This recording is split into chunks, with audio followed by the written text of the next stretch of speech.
Great. How old are you? I'm 18, 2005. Okay, what year? Okay.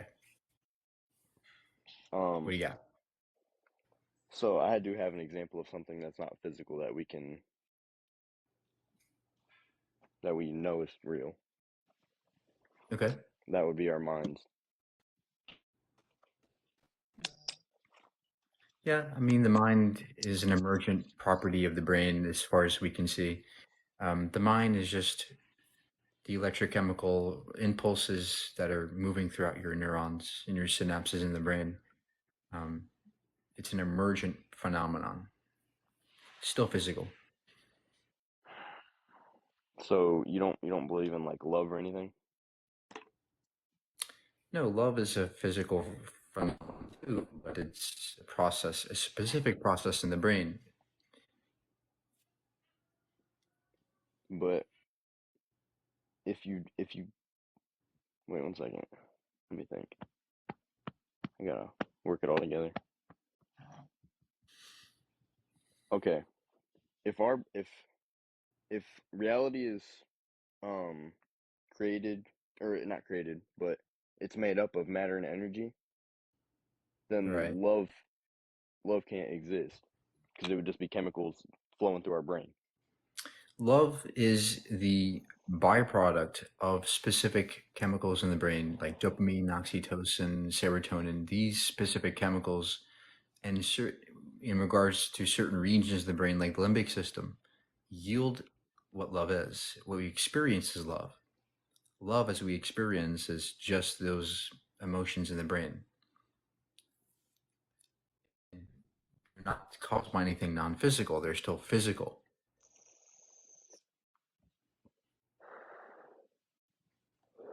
Um, I'm not very educated on biology or not biology. Okay, come back when you are.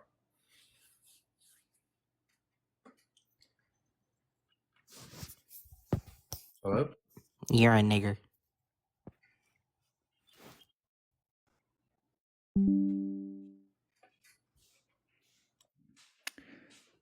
I don't know what that was, Oh, yeah.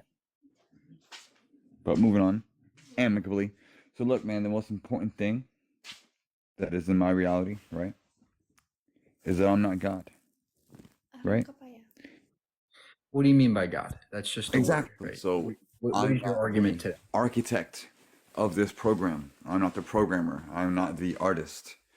I live in the canvas Well, like you do, right? So the hold reason on, why hold on, hold on, he hold doesn't on. have to be You are metaphysical is because assuming. gravity is around us and I don't see it. Hold on. You're making many assumptions in what you're saying. No. How do you know we're in a simulation or a program? How do you know these things? What does it even mean? I'd have to be God to know that.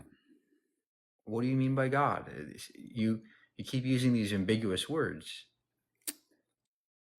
Okay. I see your ambiguous observation and I raise you egregious debate topic. But here we are. So if God is imaginary, how do you define imaginary? Existing in one's mind but not real? Yes, yes. So you would pretty much put any theist in the category of psychosis. No, I would say that you're imagining things that aren't real. You're thinking of things that are not real. That is the key definition in psychosis. Lost touch of reality. If I think of a unicorn, I'm not undergoing psychosis. It's just a thought. It's just imagination, right? Oh God's no, just an imagination. unicorns are real if you look back on the history, but they weren't as pretty as they're painted. All right. I'm not going to entertain that. Keep tapping, guys. Please tap the screen. Just get more people in here. Can I prove that God's imaginary? Yes, we can, depending on the God you believe in. The problem of evil, divine hiddenness, the omni paradoxes. There's many problems with most versions of a theistic God, especially the Christian one. Well, how you doing, buddy? Can you hear me? Yep. What do you have for us I, today? I agree with you.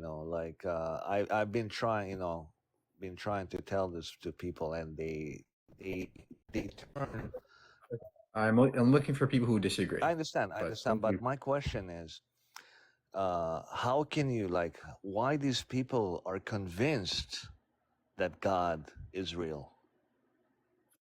Because we are very egotistical animals. We love to assume that we are the center, that we are important, that we are owed some afterlife, that we're owed some justice, we're owed love, right? And these are all things that God is.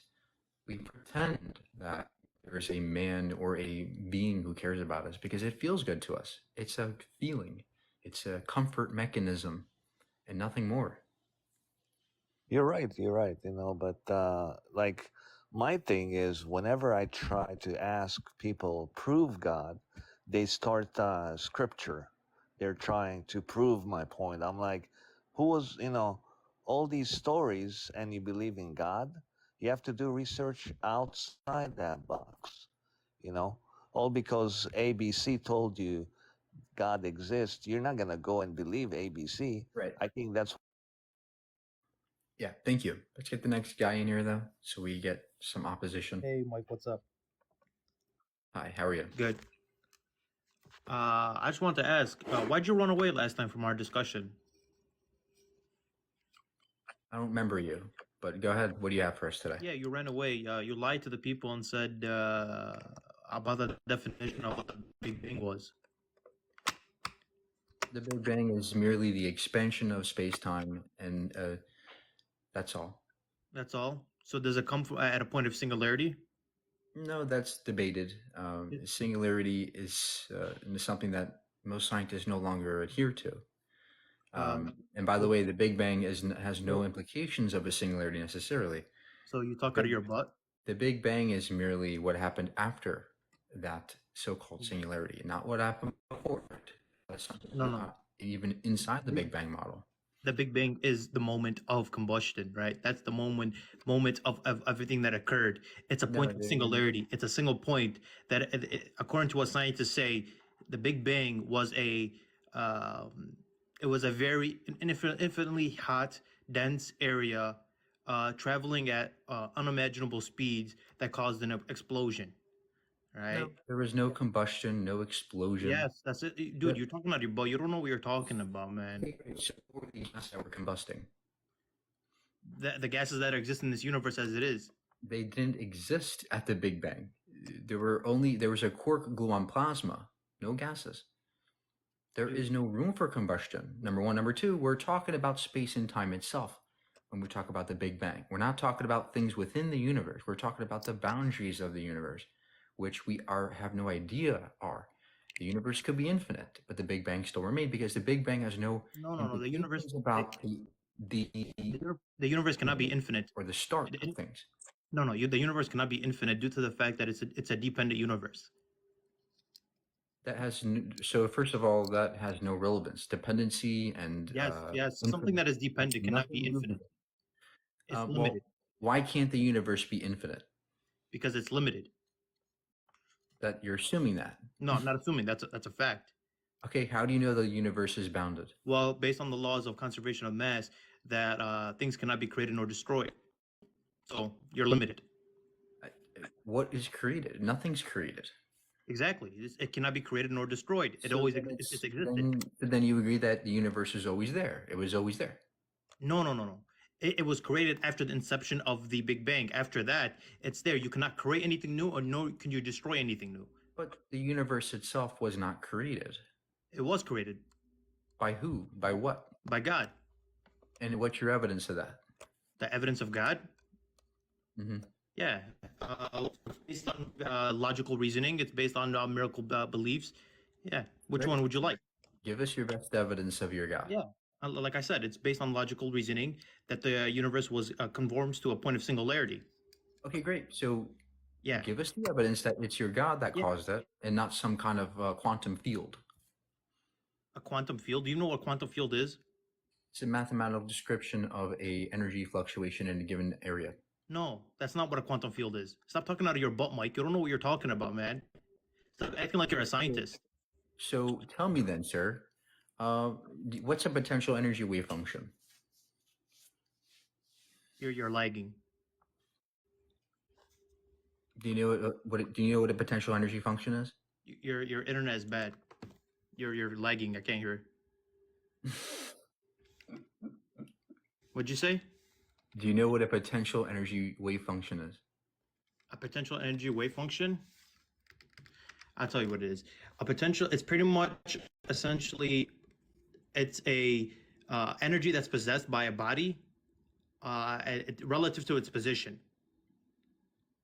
okay, with its electric charge. That's what a potential energy is. No, it has to do with fluctuations in a quantum field. That's what a quantum field is. No. I answered your question. I know what I'm talking about. Quantum field is where you have a specific energy in a given area. And it fluctuates in its potential energy. That's beside its point. All of these are causes.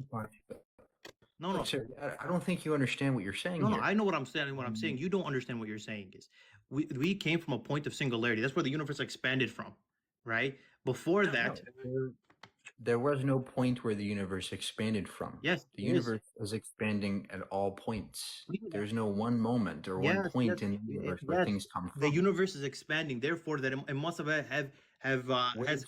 must have compressed at a single point. No, that's not true, because we can see that. See what? Every galaxy around us is moving away from us, Exactly. And from every other galaxy, we, from their perspective, will be moving away from them. Exactly. So everything is expanding. Hold on. There's no center to the universe.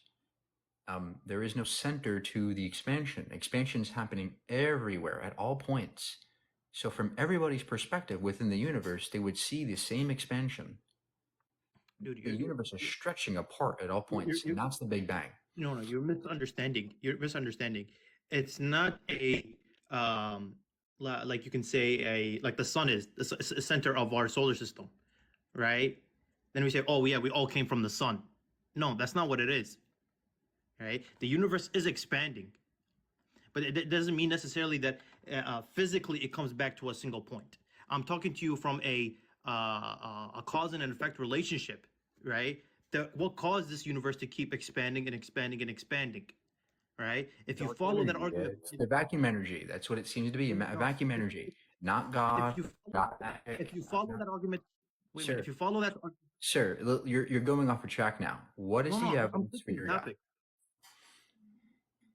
What is that? What's the evidence for God?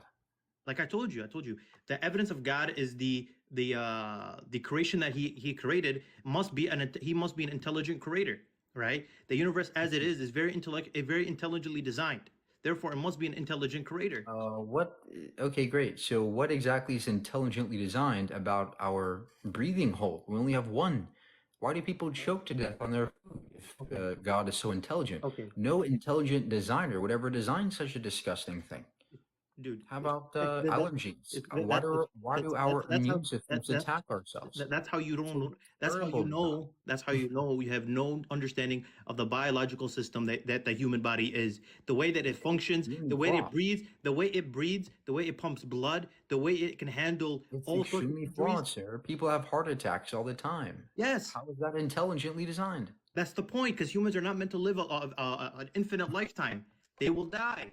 That's the point. If we were immortal, wouldn't it be a better design? Wouldn't it be a better, more intelligent design for hearts to never fail? No, because then you'll be immortal. Then you would be God. That's a better design than one where you're not immortal. A better design. No, it's not a better design. So you're saying a flaw is better than a non-flaw. What is that? You're saying a flaw in a mechanism is better than a perfect thing that's infinite.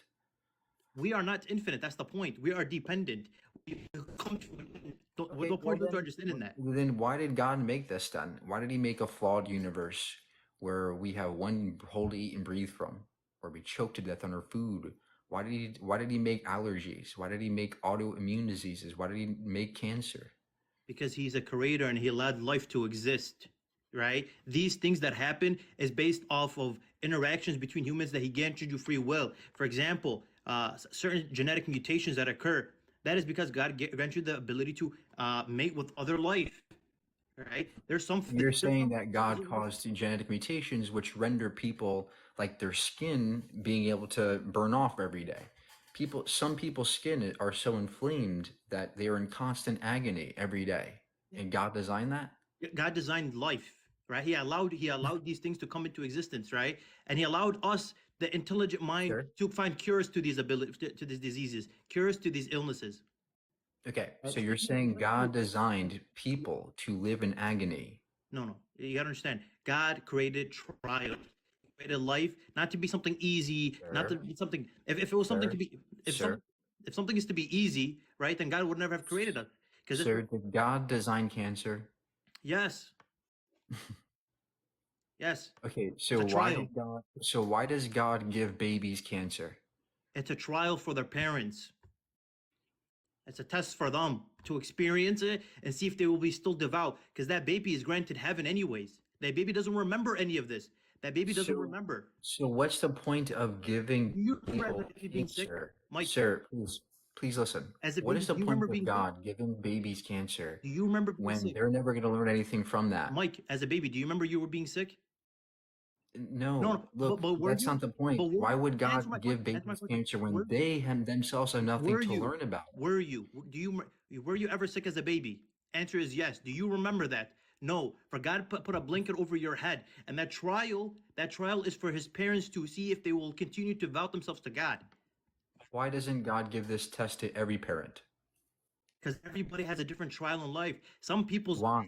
because everybody's Why does God make some people suffer but not make other people suffer? no. Everybody has their own trials. Everybody's different depending on their life situations. Why? For example, some This men. is look, this is the kind of world we would expect if things just happened naturally by chance. This is not the thing we would expect if there was a being who cared about our well-being He and cares. cared about our future. No. We would You're expect a world that misconstruing. was more No. profitable, more prosperous No. than the one we're in You if there was somebody who cared about us. It's not. It's not a standardized exam. It's not a standardized exam. What you're saying is, hey, I'm gonna administer a test to all these students, right? I'm gonna have to give them the exact same questions to everybody. No, and there's a reason why people in modern day time are So complaining then about there standardized is no exams. ultimate test. So then the test is Equality. open-ended. No. It's There is no test to be had then because everybody's test is different. no. It's the same principles. You're going through the same trials. No, we're not. Yeah. We're going through different trials. I never had cancer. No. It's just, I'm saying same trials, not in the same exact um, same tribulation. You're not going through the same tribulation, correct? You're going through the same course of life. Just because you don't face the same thing, everybody has their own. Everybody has their own. Sir, this entire thing seems like an ad hoc assessment of what's happening around you. You're trying to make excuses for why bad things happen. No, I'm not making an excuse. Whereas under my view, hold on, under my view, it's way more simpler. You know what my view is? Shit happens. Okay. Shit happens. It's way more simpler and explains more about the world than trying to make up some kind of elaborate scenario where there's a magic man who gives us certain trials and tribulations and is watching over us. No, Mike, When we live you're in a world understanding, where Mike. we don't see equal justice, No. we don't see equality. Yeah, that's your We see fault. lots of injustice. That's your fault. That's the humans. That's humans' fault. We can. How is it our fault if we are completely subject to what God designed for us? What was that? How could it be our fault if we are completely subject to what God designed for us? God created you. He granted you the ability to make your own choices, right? Slavery was a choice Okay, by great. man. So, but you just said God gives us cancer. We didn't choose that, right? God designed volcanoes to kill people. We didn't choose volcanoes to erupt. So there is lots of gratuitous suffering in the world around us that we did not choose. So Why? What explains that? no. Your choices doesn't necessarily. Not everything in life is based off your choices, right? For example, the volcano, that's a natural occurrence, right? Okay, great. So then why did God do that? Why does God kill people in volcanoes? Why does he kill people in volcanoes? It's a trial for life. What's the lesson? What's the lesson about that? They're dead. Yes. And if there were righteous people, they would go to heaven. Why? So what? Where's the lesson? Where's the lesson there? Mike, I don't see the lesson to be learned. Mike, doesn't matter if you're going to die from a volcano or die in your sleep or die from cancer. It's death. It doesn't matter how it comes to you. The point is, while you were alive, how did you act? But your entire view crumbles because you have assumed the whole time that there's a specific lesson that we all have to be learning. Yes. But I'm sorry, but specific embedded lesson in your is- view. Hold on, sir. Hold on. In your view, this makes no sense. There's contradictory things happening because you're saying that we're all supposed to learn something, but then you're saying, oh, some of us die early, some of us die fast, some of us die before we can even fathom things as babies. Yeah. There is no sense of that in this picture of people having learn lessons within this. Can I answer? Right? Where's the lesson being learned? The lesson is devoteness to God, belief in God, and trust into God. Right? Everybody will face a trial. Maybe same. So let me finish. How does a baby getting cancer make us? Like I said, obey God? Like I said, that baby does not have any understanding. Great. So then there's no lesson for that baby. No, that baby, that soul of that baby is granted heaven anyways, right? The family, the parents, the mom, the dad. Why didn't God just do that for everybody? Why didn't God just make all babies die so we all go to heaven? Like I said, it's not a standardized test. It's not a standardized test. How do you know this? How do you know the test that? How do you know all these things? Because God tells us. Why would you assume this? I'm not assuming. This is what God tells us. Easier. No, I'm not assuming. This is what God tells us. I'm a Muslim, so in the Quran, He tells us this, right? How do you know that God? Okay, it's in the Quran. How do you know the Quran is God's word and not just some guy in the desert's word? Okay, because the word in it, there's many miracles in the Quran. First, there is scientific miracles in the Quran, things that people at that time did not know about. For example, the embryo, the sperm entering into the egg and cultivating inside the embryo and existing. The Quran never talks about an egg cell or sperm. Yes, it talks about sperm, but it never talks about eggs. Yes, it talks never about the sperm. And by the way, it gets everything wrong about embryology. No, it doesn't. Yes, it does. It says that sperm comes from a clot in the backbone or the ribs. No, that's not true. No, the Quran doesn't say that. That's somebody's explanation. It says that sperm. It says the fluid of sperm comes from the backbone. Mike, no. I'm telling you, you can go Google this yourself. What you're reading is somebody's interpretation of it. That's using a hadith. That's not correct. Okay, great. So then what's the correct interpretation of when it says that sperm comes from the ribs? No, that's not part of the verse. The part coming out of the backbone is not part of the Quran. That's not saying in the Quran. Okay, great. So what does it say in the Quran about sperm? Where does sperm come from? It says the sperm enters into the egg, cultivating into an embryo. That's what it says. It does not. What verse is that? I'll show you. I'll pull it up for you. And while you're doing that, explain to us why the Quran talks about Adam and Eve, which never happened. It talks about Noah's Ark, which never happened. It talks about the Earth being flat. It talks about the sun orbiting the Earth. Why does the Quran make all these false statements? Getting embryology wrong.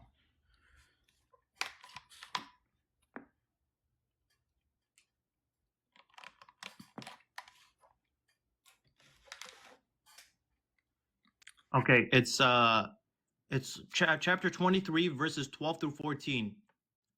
And it says, and we made sperm into a clot of congealed blood, and of that clot we made an embryo, and then we made out of that a lump, and then bones. It's not a lump. There is no blood. There's no lumpy blood in the embryo. That's not how sperm occurs. You have just debunked yourself. No. There is no blood clot. Who said a blood clot? The verse you just read said there's a blood clot, or there's a clot of blood. Dude, do you understand when the embryo exists, there is blood? You just said that sperm comes from a blood clot, a clot of blood. A lump of flesh. Yes, a clot. Do you understand what that is? What clot? What are you talking about? You don't understand embryology at all, and you're just talking. You're just talking nonsense. You don't know. No, sir. Your book doesn't know jack about anything about embryology. It's clear. What clot is it talking about? What do you mean? What clot is it talking about? What clot is your Quran talking about? Dude, what are you talking about?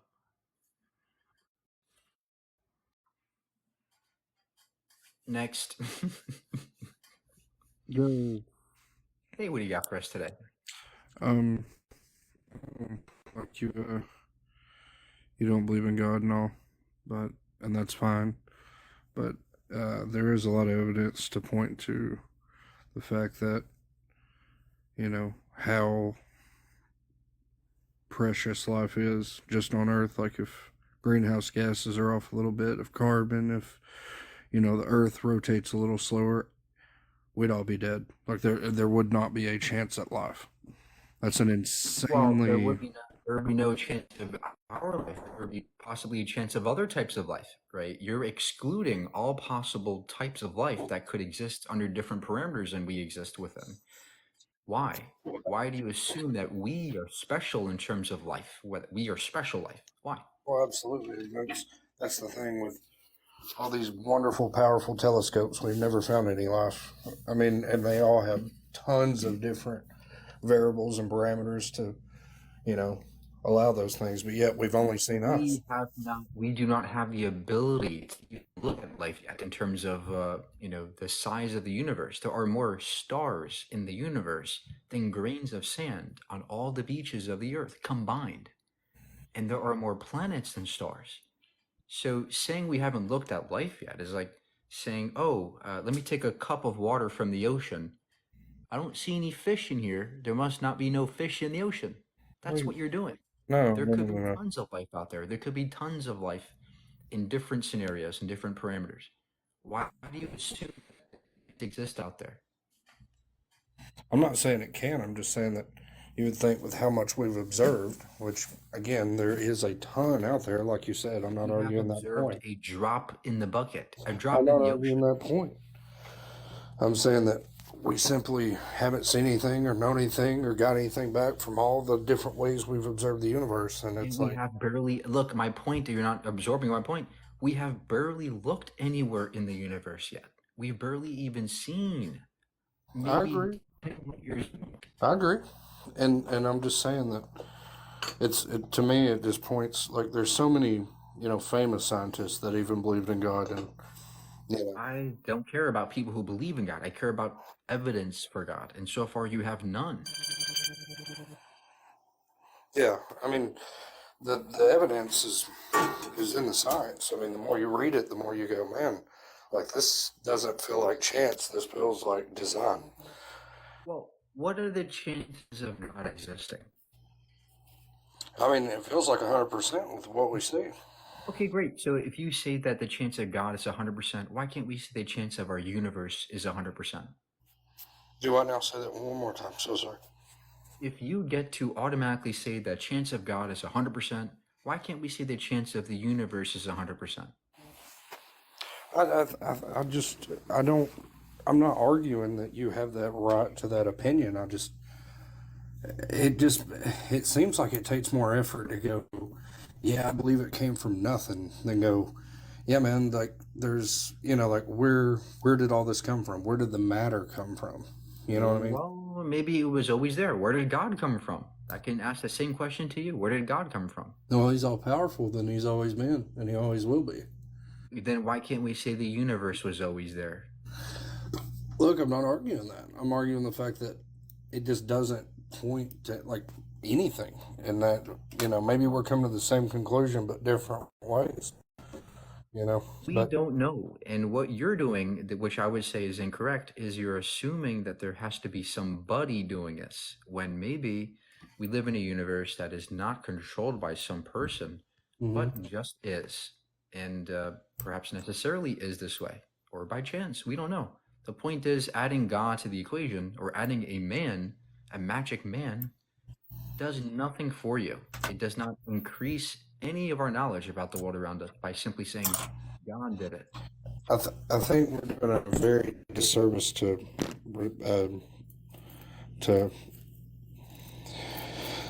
what's the word we should use there to be delicate, to dilute God to just this magic man. It's kind of a, well, I mean, it seems like it. He can walk on water.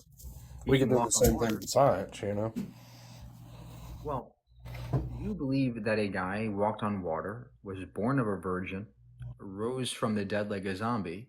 I would say that's pretty much like a magic man. What a magic man. It seems like every characteristic of your God is somehow something that defies physics, which by definition, is magic. Whereas science, everything within science is repeatable, verifiable, falsifiable, and understandable. Nothing in terms of your mythology is understandable or falsifiable at all. It's the story of magic. Yeah.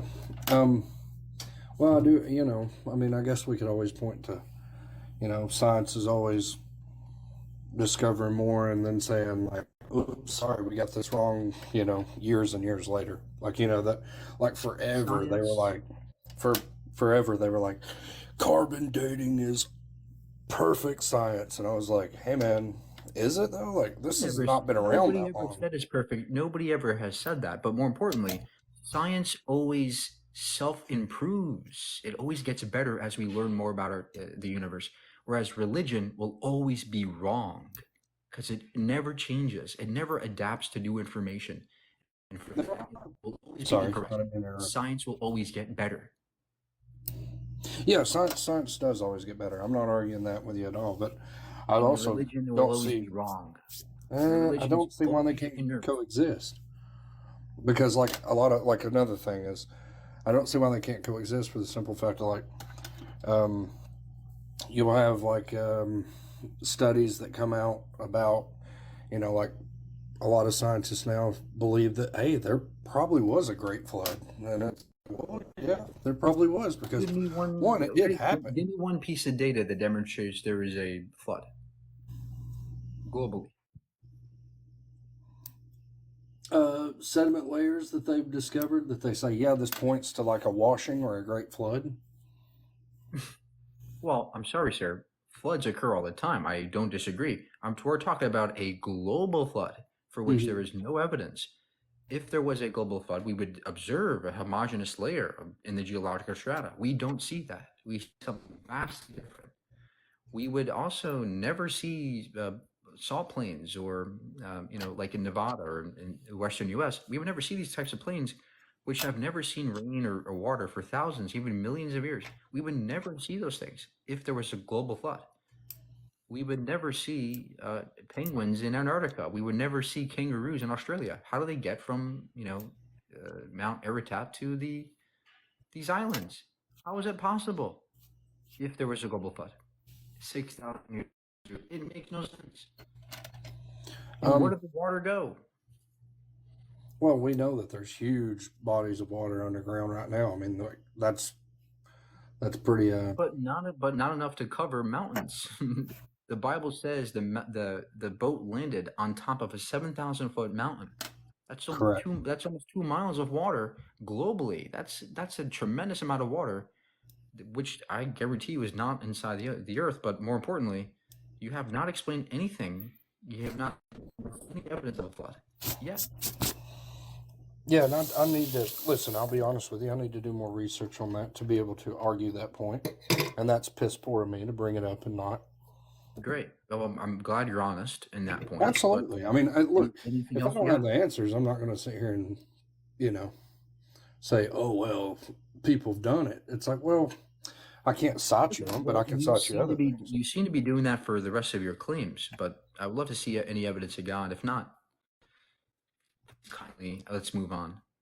Well, like I said, I think the earth, the variables of earth, and then you got the obvious, the morality and, where the morals come from, consciousness, all that. I think that all points big time to God, and you can get into the social science more than you can, what we can creatively touch and feel. Morality seems to be something that our brains do. It's, our limbic systems allow us to have empathy for other people. Yeah, but why do other animals not have the capability to do it to the degree we do? They do. Other monkeys, other apes have a keen sense of morality. We see other chimps and other bonobos sharing food or helping others. We see elephants even having a keen sense of empathy for other animals. They help their young. They take care of their handicapped. This is something that is very, very real in the animal kingdom, not just human. I mean, we see chimpanzees get mad at people for giving food to others and then ripping their arms off. So, I mean, I don't know if we can. That's what people do too. People do terrible things, even more so than the chimps. Yeah, that seems to be more of a nature thing. I'm talking about more of like, absolute planning for the future. You know, what ape's planning 20 years for the future? Well, we're an ape if you want to go That's that not science morality. way. You're talking about another sense of the brain functioning, but morality, in essence, is something that almost every animal has to some degree. It seems to be coming from the limbic system. I There don't is no know. evidence that only humans are special, nor would that even mean that God explains morality better than nature. I think it does. I mean, if it's a bit contradictory to suggest that, well, evolution's the answer. Well, okay, well, evolution is survival of the fittest and it's all cutthroat. And then in the same breath, or the next breath, utter, well, you know, animals have morality. And it's like, well, no, not by what you just said. They don't. They can't. Yes, they do. I can go through study after study showing animal behaviors which correlate greatly to But you morality can go and through ethical study after frameworks. study of showing animal after animal going extinct because of, you know, because of lack of what you would call morality. You know, I I don't know mean, what that even means, but I would natural, suggest you go natural, learn natural go learn. competition. I would suggest you go look up animal studies and animal behavior studies, which demonstrate they do have morality to a significant degree. In fact, I would argue perhaps even more morality than we do in some regards. But more importantly, there is no hint or sign or evidence that morality must come from some magical being. I mean, let's take a look at the Bible. It's a horrendous sense of morality. I mean, the Bible says you can, I don't know, uh, do all kinds of disgusting things. You can enslave people in Exodus. What kind of a ethical framework is that? Well, most would look at Genesis, Exodus, all those as you know, the old ways and done away with by the new. And that, you know, that's not something you can just casually pick up the Bible and go, The New aha. Testament, does not say that you cannot own a slave, which I think you would hold to. They allow for all kinds of things like that. They were from the old stuff. What would constitute them being wrong is what I'm getting at. Well, like Levitical law allows slavery and all kinds of horrendous things. Your God has in numbers commanded people to kill babies. Yeah, he called for wage war of people that were, you know, committing horrible acts. I mean, kind of like Babies? no, they're people.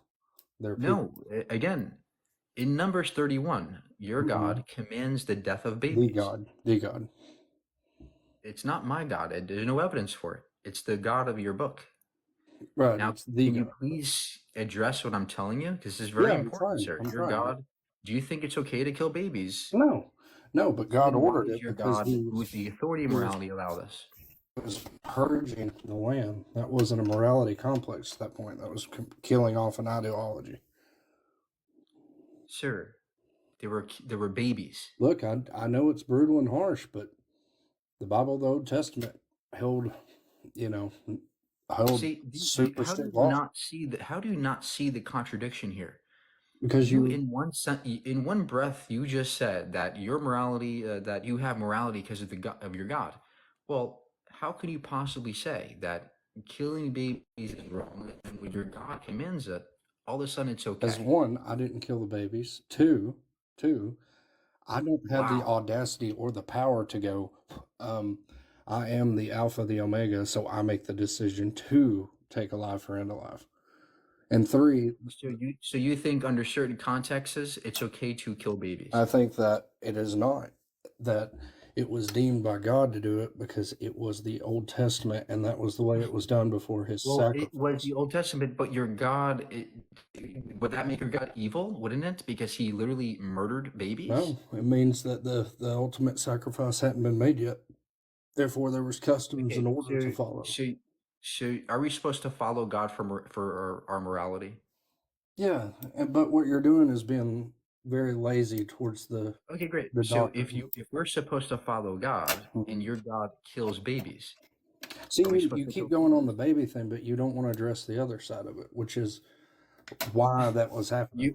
No, sir. You're not going to stop. You're not going to avoid the question. You're going I'm to answer not. the I'm question not. I'm trying to directly. answer it, but you Do keep you going. Well, think does we that should make it follow okay? God and kill babies? But how many times did I say it's not okay? Do you think we should follow your God and kill babies? He doesn't ask us to do that. In Numbers 31, he does. He did not ask us to do that He because asks the people to old do it. ways. He asks Have you ever people read the to kill Bible? babies, sir. Have you ever In read the any Bible? context, would you think that's okay? I'm asking you, have you ever read the Bible? Because I've answered you 37 times that yes, it is not okay to kill babies. Then Have you ever can read the Bible? you cannot say that your God's a moral authority because Well, you disagree with it. No, because you have not read the rest of the Bible where it says that once God sent his son, the old ways were done away with. Okay, great. So your God got to See murder, how you're being kill, and dismissive? allow slavery and rape, and you think that's Do you okay understand how in that's those times? dismissive? Okay, Sir, that's great. sir, do you Okay, think that's it great. was okay? Every time you say something, you're being dismissive. If you want Sir, to have the honest conversation, let's sir, do it. But if you don't, then let's not. you're the only one being dishonest. No. Your God allows grape of children in Exodus No. 21:7. No. In Do you Genesis, think he that was spots ever? six. Do you think In it's ever okay Genesis, to in grape a Genesis, child? he spots 6 times where he Sir, condemns. Corey, Do you want to Corey, ignore that? Corey, Mikey, little Mike. now he's insulting me. Answer this question directly, or you're going to be kicked off. Do you think in Exodus 21:7, where your God says you can enslave children and have them, for sex, is that okay to you, sir, in any context, ever? Yes or no? Is it okay to own children as sex slaves? Yes or no?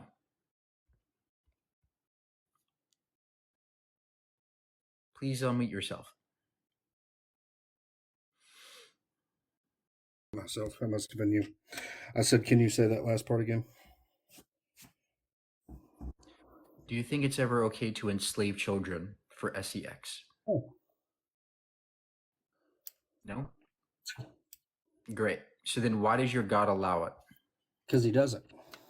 Yes, he does in Exodus 21:7. Maybe you should read your Bible. Let me ask you something. Why No. Maybe, No, do you know what no. Exodus 21:7 says? Absolutely. What does Exodus 21:7 say? That it says that if a woman has been raped, she's supposed to marry her it rapist. doesn't. You're wrong. Okay, which one is that? Because both of them are from Exodus that I'm quoting. What it says is that you can sell your daughter as a sex slave. Okay, so maybe I'm thinking of the verse before or after. Yeah, you have to read your Bible. So why do you ignore Genesis where it has 6 instances of rape being condemned over and over again? It's never condemned. Is that not on your priority list? It is never condemned. Yeah, it is in Genesis 6 times. It is never condemned. But yes, it is. Yes, it is. And in fact, I encourage you and anybody listening to go slaves, and you're ignoring that. No. You're ignoring that this has been translated 6 different times, and that people have taken words that they don't have. I can't believe you're doing this, sir. I can't believe you're just completely avoiding the question. You're too scared to address it. Excuse me, what's the question? I'll answer for the 6th time. You have a comprehension problem. That's usually your problem, I've noticed. Yeah, you're done. The Bible in Exodus makes it crystal clear that you can own children who are virgins. And it makes it clear that in war, you can take those children who are virgins and do whatever you want with them. That's disgusting in any context. And the fact that you're going to sit here and use morality as an argument for your magic man, and yes, it's a magic man, that's pretty sad that you're going to use that man, that crazy monster, as a moral authority. I would say that's ridiculous and very sad to see. Hello.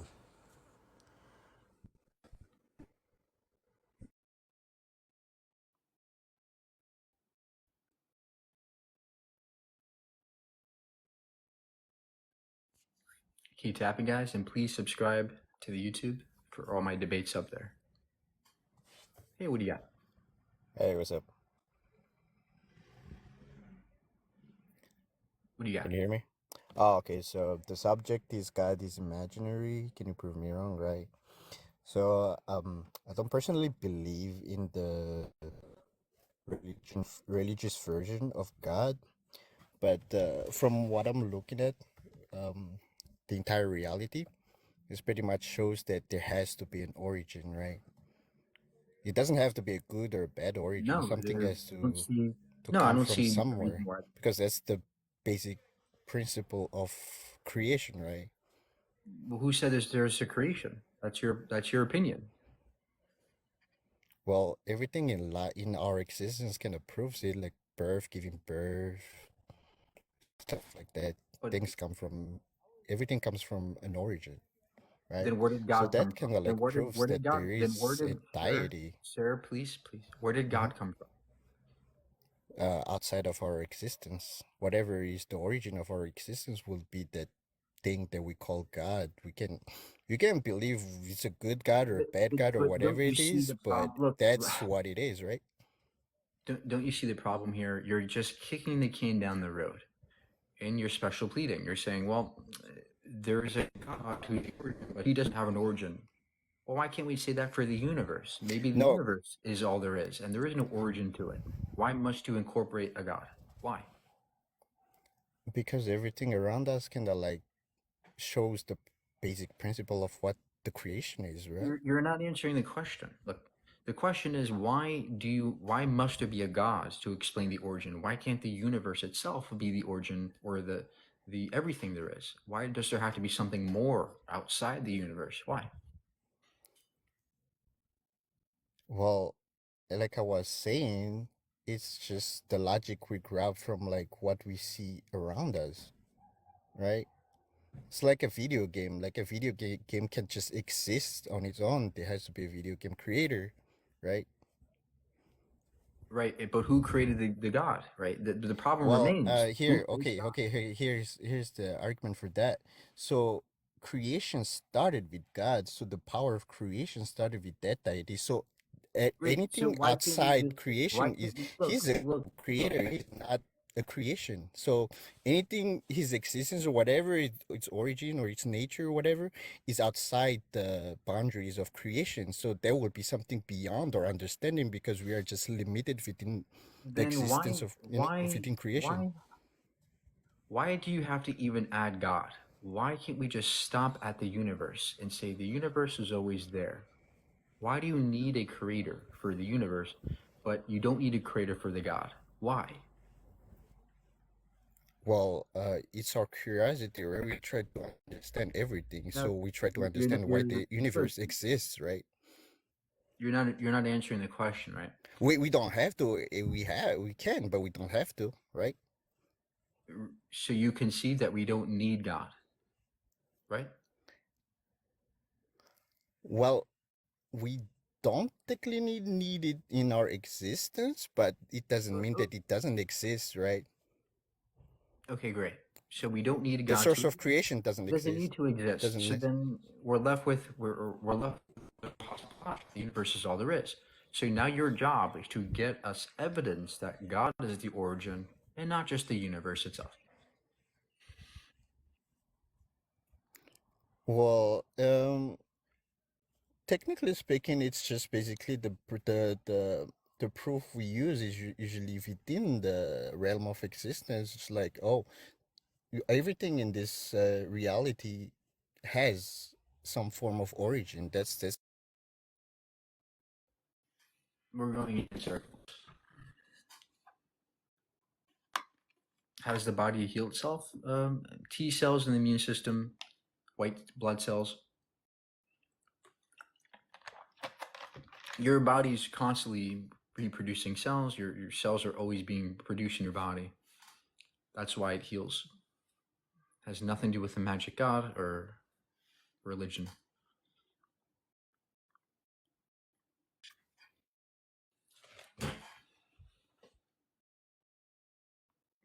But yeah, there's no evidence of a god. So far, I've seen no evidence that there has to be a god, whatever that even means. Can you hear me? What do you got for us today? So where do you think we came from? How was the human body created? It wasn't. The human body is the product of billions of years of evolution. But what We created are. evolution? Where did it come from? How was the body It even didn't. a It didn't thought? come from. So when you ask where did it come from, well, we can ask this to God, right? Something Where did had to God? create feelings for us. How do you know the difference between Hold right and on, wrong? sir. You're skipping questions. Hold on. Let me answer the Okay. question. Okay. When you ask the question, where do we come from? It's a very loaded question. By the way, we can ask to God, where did God come from? And if your answer is, well, he was always there, we can say the universe is always here. You can't prove that the universe was always there. Well, you can prove that God exists. So we're both I in can the prove, same boat. I can prove that God is real Do it. because you was talking earlier about why does babies have cancer? Did you not read the part in the beginning was the word, and when sin entered this world, so did diseases, so did the curse of the earth. We were supposed to have hard labor. Women And were what's your supposed to evidence of that? experience You said you can prove it that God exists, but all you did was give me a verse and a story for little because kids, God right? is I outside of want to time know and why matter. God did this. God is outside of time and matter. How do you know? How do Nothing you know can that? contain him. So if that How do you means know that? nothing How can do you know that? contain him, then that means he is outside of time and How matter. do you know this? There was a big bang, but to have a big bang, you had to have a big banger. And scientists have proved No, that there that's was a big nonsense. banger. No, the Yes, there Big is. Bang is not. Look, sir, please listen. The Big Bang is not an explosion. The Big Bang is merely it's happening right now as we speak. We're Yes. still in the Big Bang. You don't need a banger. This is not like a rock concert. So what do you All think? you So need. Hold on. All do you you believe need you have for a a Big soul? Bang is space and time. Do you believe That's all you you have a need. soul? No, there is no such thing as a soul, as far as I can see. I'd love to Think see you're evidence just for it. gonna, you just think that we're just gonna die and turn to dust? Yeah, apparently that's what I can see. I have no evidence that somebody can resurrect from the dead. It's never happened. But see, you're also in a tight spot because you don't know what happens after death. So you don't Neither know do that you. the Neither do you. universe has always been here. I never said the universe must have always been here. I'm saying it's a possibility But, that you're discounting. but being logic, something had to create humans to make the skin mold together, to put the heart No, where it's at, to put, no. yeah, something Our formed our our, bodies are the products of millions of years of evolution, biological evolution. there is no way We're that made of. evolution could create. Sir, please, you keep talking. Eyes. Hold on. Relax. Take a breath I, and relax. I am. And just listen It for a don't make second. no sense that some. Just relax and think for a second. If you keep talking, you can't think. Our bodies are made of trillions of cells, and each one of these cells contains DNA. DNA is made of molecules. Molecules are found all around us on the earth, in the air, in the soil, in the water. And over time, these molecules can come together and produce things like us. DNA gives the instructions is the driver of this process. And that's what we are as living beings. We are made of DNA. And that's why we're here and complex and breathing and thinking and loving and doing these things. You don't need God for this. You don't need a magic man to mold us. There is an entire scientific field dedicated to understanding how we evolved. It's called biology. And I would suggest you go learn it because it's full of details and amazing, amazing, fantastic facts about how we are and how we evolved in our story. So please go learn. I'll take one more thing from you, but you really got to learn more before you come up here. Okay, he doesn't know how to unmute himself. So let's get the next victim. Everybody, please tap and please subscribe to the YouTube. I have all my debates there.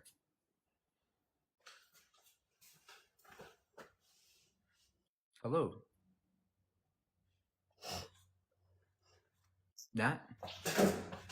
Hey, how you doing? How old are you? How old am I? Mm-hmm. I'm 40. Okay.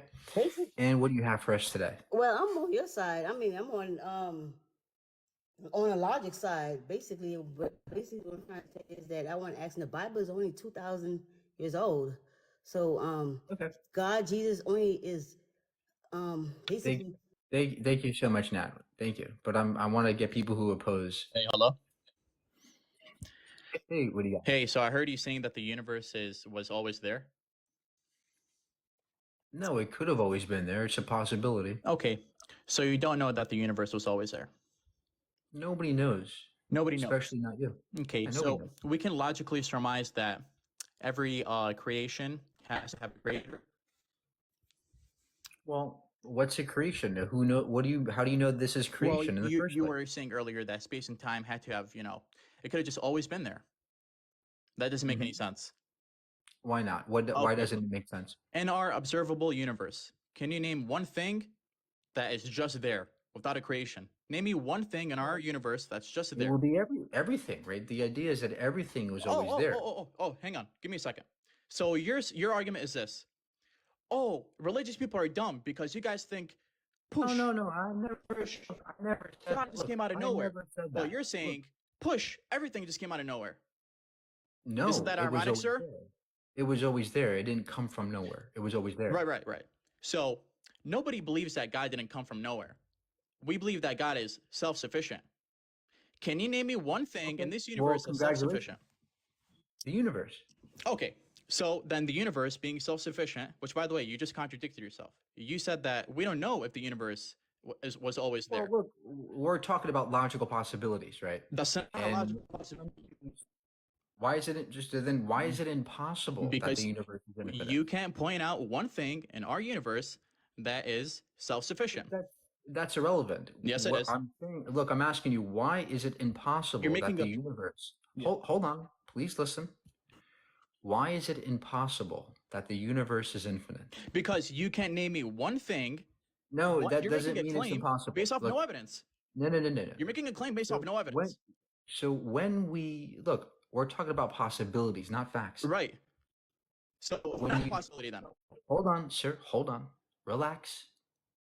When we talk about logical possibilities, we're talking about things that make logical coherence.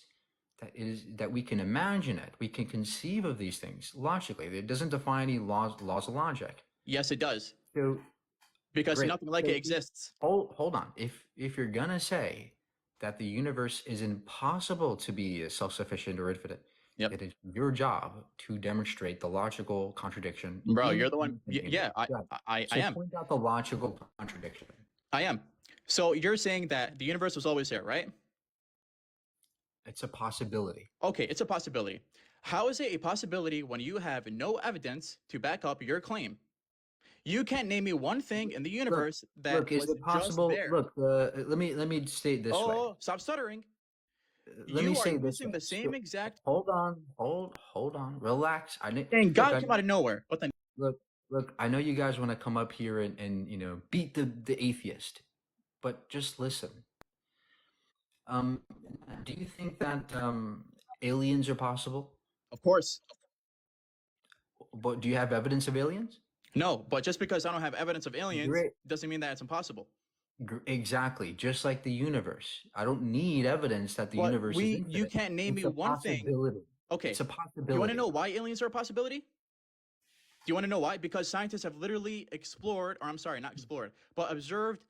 planets that would make sense for life to live there, to reside there. Planets with water. Yeah, exactly. It makes logical sense. There we go. We can observe one thing in the universe. Just like an infinite universe that just exists without a creation. It makes just like an infinite universe makes sense logically. There's nothing in our universe that's infinite that we can point to. But it's right. But it still makes sense that the universe could be. You have no evidence to back up your claim. Look, the universe is possibly infinite. You're taking a big fat L right now. I just want to let you know. Hold on. It doesn't defy any laws. Thanks for expanding my monkey. That's you, by the way. That's your great-great-grandfather. Okay. Yeah. This person is not. That's your great-great-grandfather eating a strawberry.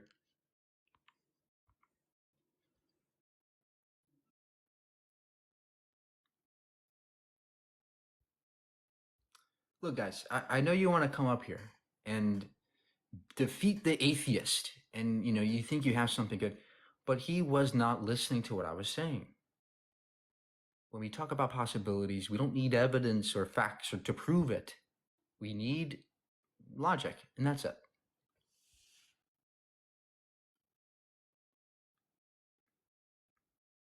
All right, now I'm zoomed in. Great. Why does this happen? Put your arms on your side and stay in that position until I tell you to do so. Hello. Hello. Hey, what do you got? He's in a sense, if that's the way you want to think that God is, he is an imaginary to you, but he is very much he's not a real living thing. He's a spirit. A spirit. Okay, great. And how do you know he's a spirit? I mean, there's proof in the pudding. What pudding? And the way that he's changed my life and others. Okay, how did he change your life? Just by me waking up today.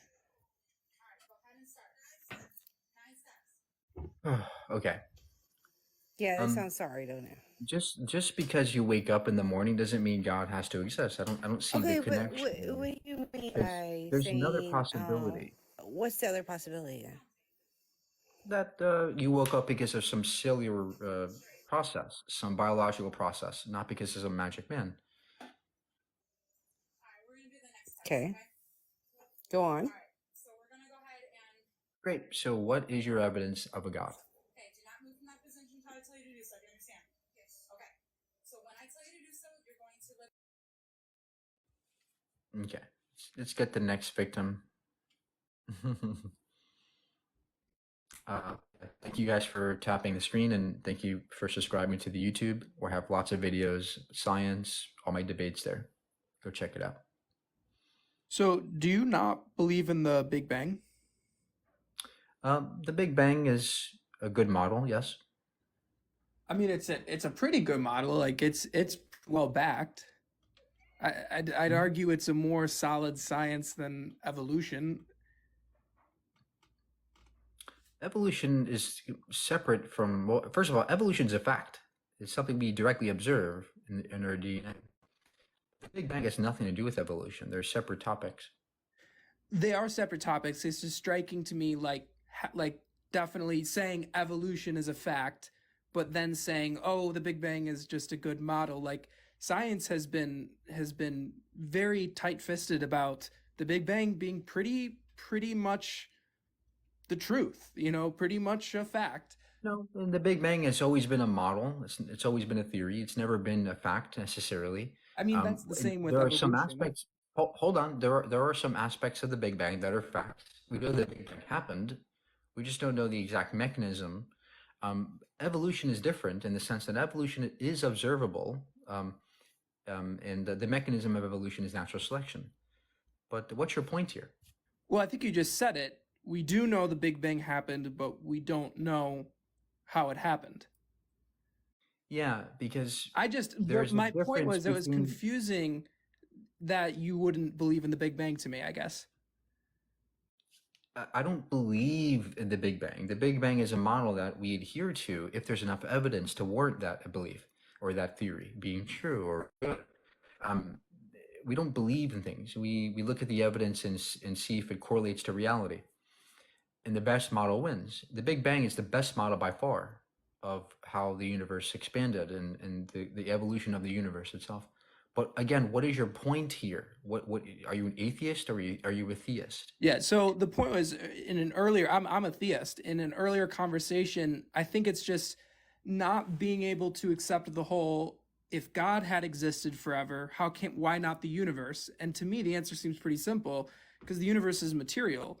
And the material evidence that we have suggests the Big Bang. It did have a beginning, while a God would be immaterial and would be outside of that. Now, you don't need to believe in a God to understand that that is a sufficient answer if you believe in God.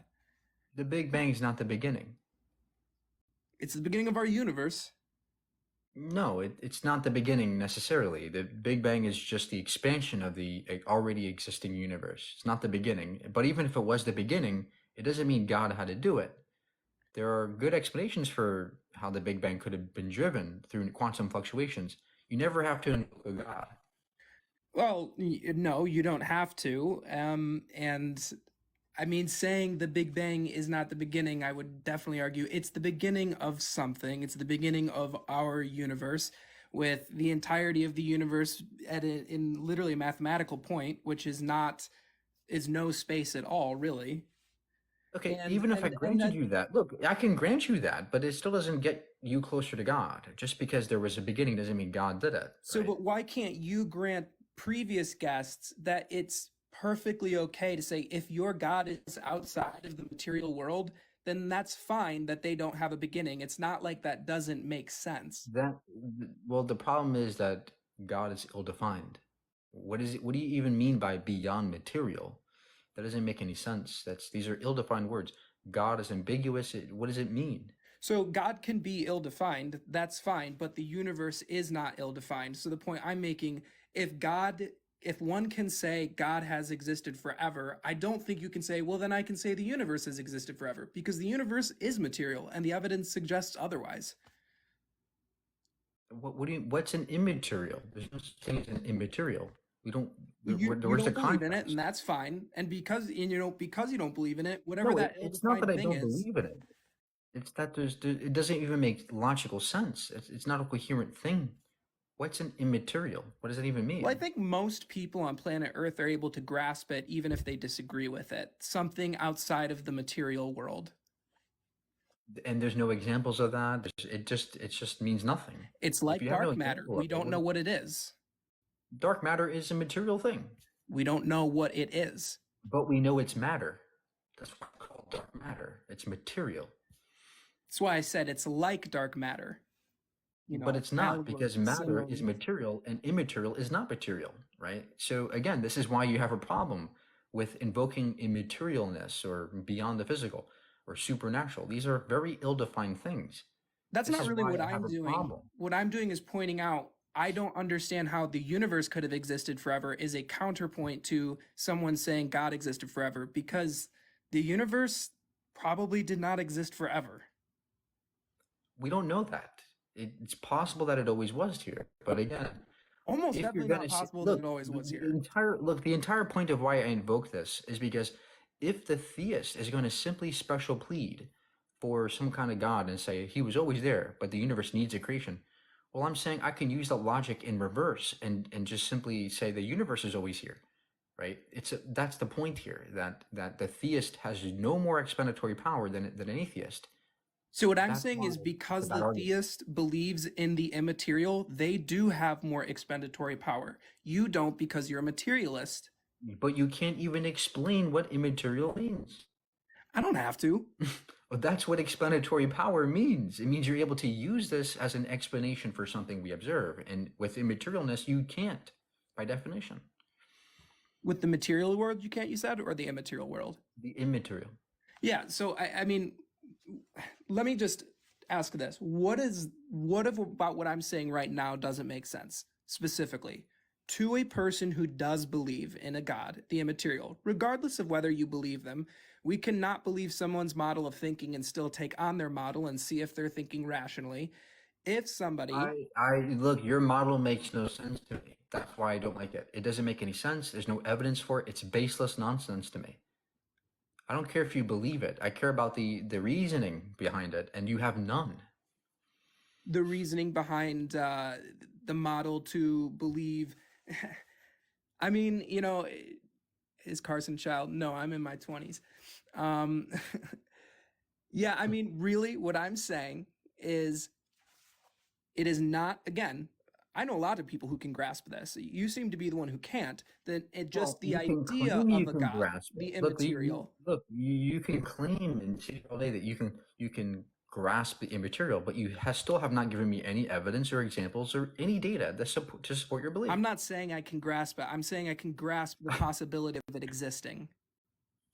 How do you do that if you can't even describe it? By If using you my can't even give an imagination. example of it, how can you conceive of it if you can't even show me what it means? Just like you said, using my imagination. God is imaginary. So you agree with me that God's imaginary? What I'm saying is, even if he was imaginary, telling someone, if you say your God existed forever, I can say my right. universe existed forever. Yeah, I'm done with that. I'm done. I can't, we're going in nowhere. Let's get somebody else here. Maybe they have good arguments. You should debate Q-Top. I did. It's on my YouTube. Hey there. Hey, what do you got for us today?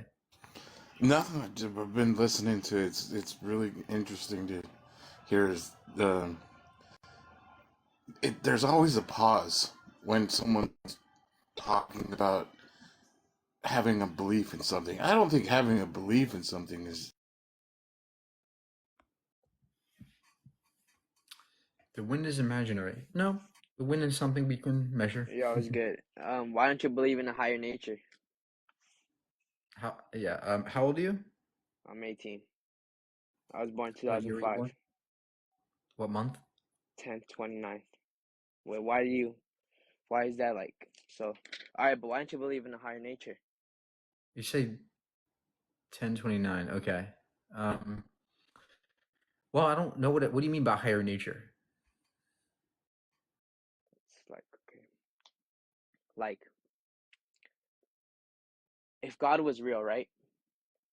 If you were God, and you make a reality balance with good and evil, and you put spirits in a physical body, you could observe it, right? But the physical can't observe the. All right, set the next guy in here. I'm just not going to even entertain that. It's just too confusing for people. Hey, what do you have for us today? All right, so you said that the Big Bang Theory, you do or don't believe in it? Okay. First of all, how old are you? I'm 22. Okay. The Big Bang Theory is something that has tons of evidence to support it. We can observe it. We can observe some aspects of the Big Bang, and that's why I tend to agree with the findings. Okay. But yeah. And what do you think made those two things that created that bang? It was just there, just out of nowhere? There were no two things that collided and made the Big Bang. That's not the Big Bang, right? That's some nonsense. The Big Bang is just the expansion of space itself. And this is something we observe today. The Big Bang is still occurring. The Big Bang happened everywhere, even where you're standing. It's just the stretching of space-time. There's nothing more than that. Okay, so you say that we came from evolution and stuff? Well, evolution is a process by which we are able to emerge. So like we came from necessarily we came from monkeys is what you're saying? No, we share ancestry with monkeys. We are apes. We are humans. We're Homo sapiens. We're apes, just like all the other chimps and bonobos. And we evolved. That's a fact. We can observe this in our fossil records, in our DNA records, and in lab experiments. So if we came from chimpanzees, how are there still chimpanzees? Well, it's not that we come from chimpanzees of today. We share ancestry with them about 6 million years ago. And since then, we split off. And we went one way, and the chimps of today went their way. And that's what evolution is. It's like a tree that it's ever branching. And we are just one branch of the evolutionary tree. Right, so we're like cousins. Exactly. Okay, so you said that you need like evidence to prove that God is real. Mm-hmm. Okay, well, for someone who believes that no evidence is ever needed, you know what I'm saying? And for someone that doesn't believe, no amount of evidence will ever be enough. Does that make sense? Give me any evidence. I'll be open to your God. So I'm not going to dismiss anything. I personally believe in Jesus. Yeah, I'm not going to disrespect you or anything like that for your beliefs. You know what I mean? It's whatever you believe. I personally believe in Jesus. Now, if you look at the Shroud of Turin, if you know what that is, are you familiar with that? Yeah, it's a cloth that's been dated to the 13th century, nowhere near Jesus's time. But even if it was, it's just a robe. You know, all you have is a robe. Right. I mean, it's not just a robe though. Like, what? So, Whenever you stand back from the Shroud of Turin, you see a shadow. What would you say? Like that just comes out of nowhere? You know what You I mean? see Like a shadow. What do you, whenever you what whenever do you you mean? step back from 8 feet, like if you step close to the cloth of the Shroud of Turin, you're not gonna be able to see it, right? But whenever you step back, you can see it. It's like a miracle. Does that make sense? Like how else could you explain that there's just a shadow inside of a cloth? Does that make sense? Well, I think you're talking about like the painting or the image on it. Exactly. Yeah. That's yeah. That I don't think there's no supernaturalness there. I think it's just a painting or a drawing on it, Okay, so or can a I ask marking you? on it. So can I ask you this? What are your thoughts on Jesus? What do you think happened to Jesus? I don't know. He seems to be some kind of crazy guy that died on a stick. You do believe he was a real person? That he Maybe, walked this earth? So maybe. you believe that he wasn't even a real person that walked this earth? Well, there's no evidence of him being real. There's no evidence. There's a whole Vatican. There's a whole Bible. There's doctrine. Literally like And Harry Potter, is that evidence of Harry Potter or wizards? No, bro. you have a story, and You that's just all you really compared got. Harry Potter to the Vatican. Like, bro, this isn't Orlando Studios, fool. Like, bro. Well, I'm sorry. Oh, he's gone. Well, guys, unfortunately, there's just no good evidence for Jesus, let alone him being a supernatural deity. The evidence is very underwhelming to me. That's why many people are leaving religion now, because we're recognizing there's no evidence of it.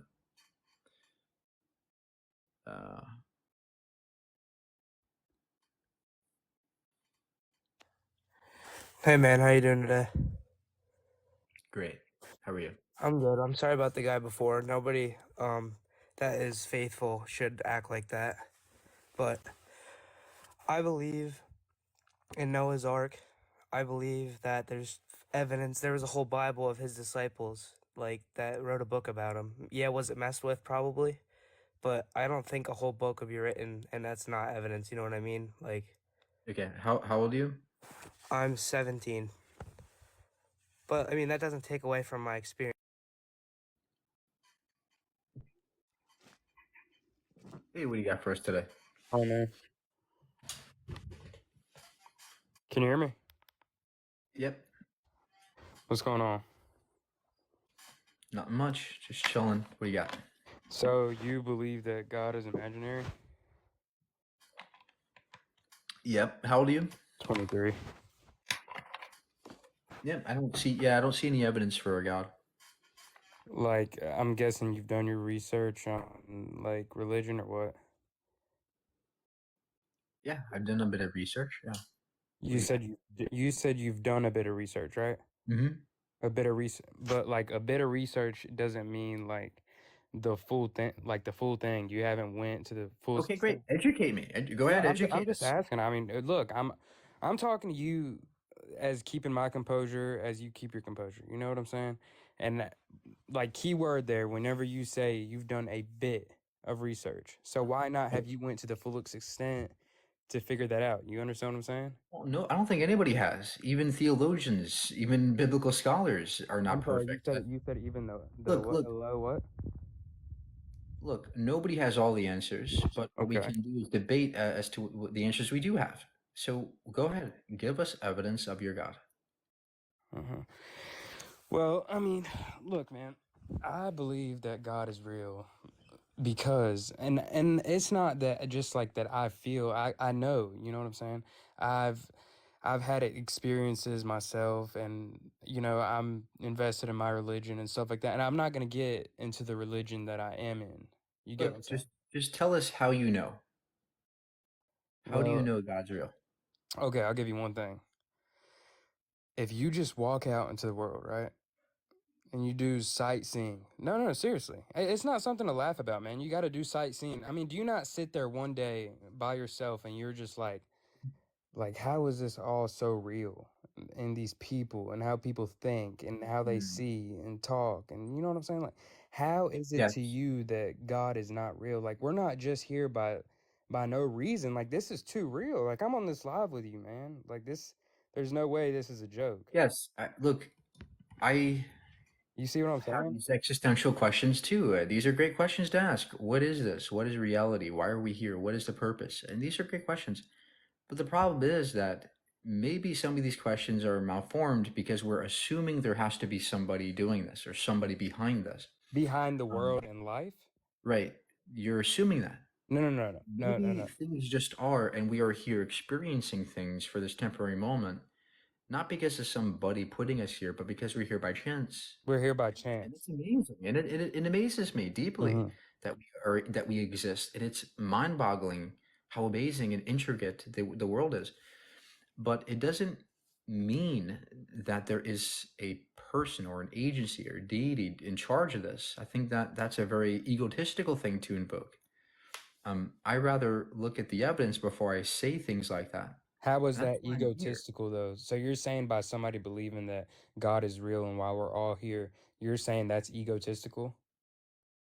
Well, yeah, because when you look at our place in the universe, look at us, our little planet. It's a pale blue dot, just a little speck of dust floating in this ever dark universe.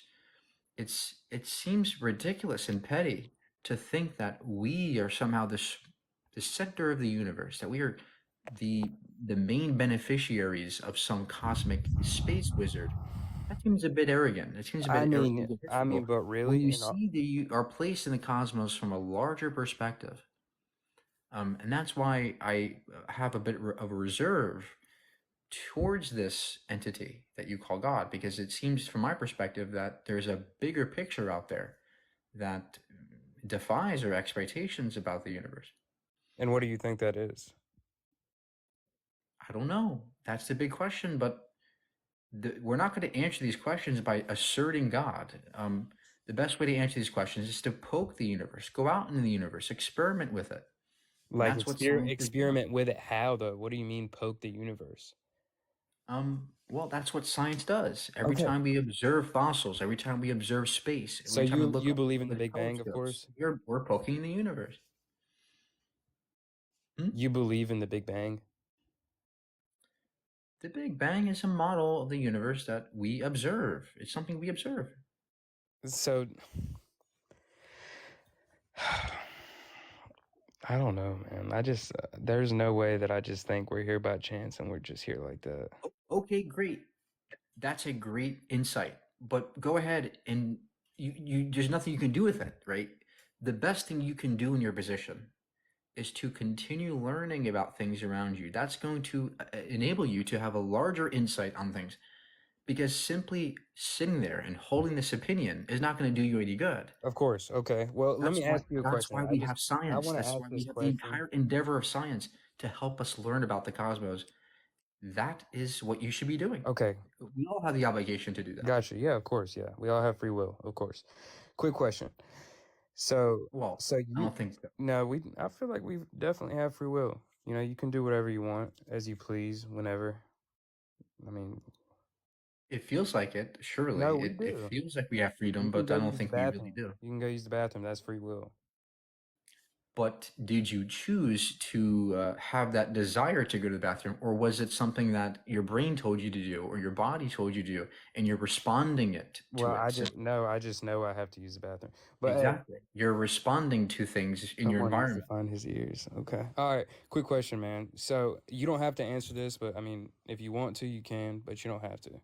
So you growing up as a child, right? Did you believe in God? Mm-hmm. You believed in God, right? Until up to what? How old are you now? At 29. 29. And then why did you just stop believing in God? Like, when did you stop believing in God? When I was about And 20. another question, I'm sorry. Were you a Christian or what was your religion? Yeah, I was a Christian. I grew up Christian, but I left because I slowly recognized that there is a very dwindling amounts of evidence for a God. As I looked at the Bible, I looked into religions, I realized that there was a lack of evidence for the deity, but a overwhelming amount of evidence for evolution and other things that defy the stories of the Bible, like Adam and Eve and Noah's Ark. So slowly I recognize that there's not only are those biblical stories incorrect, but there's no longer a need for the God. And ever since I've been an atheist. Did you? So is atheism a religion? Nope. But when you're an atheist, if you think about it deep down, super deep, that means you believe in something because you label you label yourself as something. You label yourself as an atheist. Well, So that no. means there's something that you believe in. No, That by makes sense. Yes, it definition, does. to me, so by definition, atheism, in my view, is the lack of belief in in a deity. It's only a lack of belief in regards to a deity, not anything else outside of that. You could be an atheist and believe in spirits. You can be an atheist and believe in ghosts.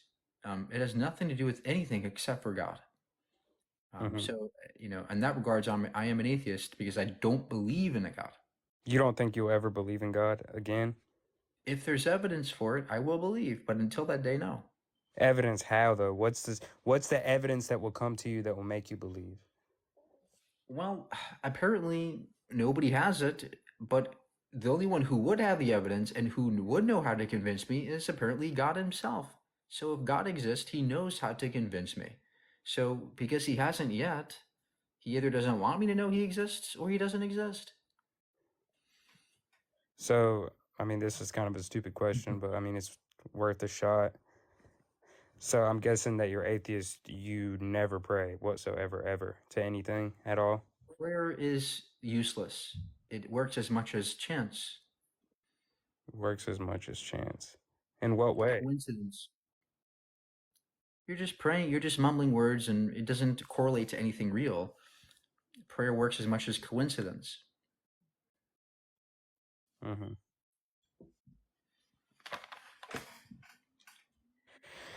You're an interesting guy, Mike. Very interesting guy. What's your profession, Mike? Okay, we're not going into my personal life, okay? Okay. This is supposed to be a debate, not a Q&A. So, let's get to the next victim here. Wait, everybody sub to my YouTube channel. Hey, Mike. Nice to talk to you. Great. What do you got for us today? So I guess we're talking about God here. All right. Cool. So I was listening to the last conversation, and I think it's interesting how people are often feeling like they have to pick a side between God and science. And I see those two as going hand in hand. I don't see why you have to not believe in God in order to believe in science. I'm personally somebody who believes in both. What are your thoughts on that? Well, science is not a belief. So if you're coming into this with the notion that science it's either science or God, that's a false dichotomy. I agree that science is compatible with a belief in God, but science is not a belief in itself. It's a methodology. It's a way of thinking. It's a way of learning and poking the universe. But yeah, I don't see how you can make the connection though.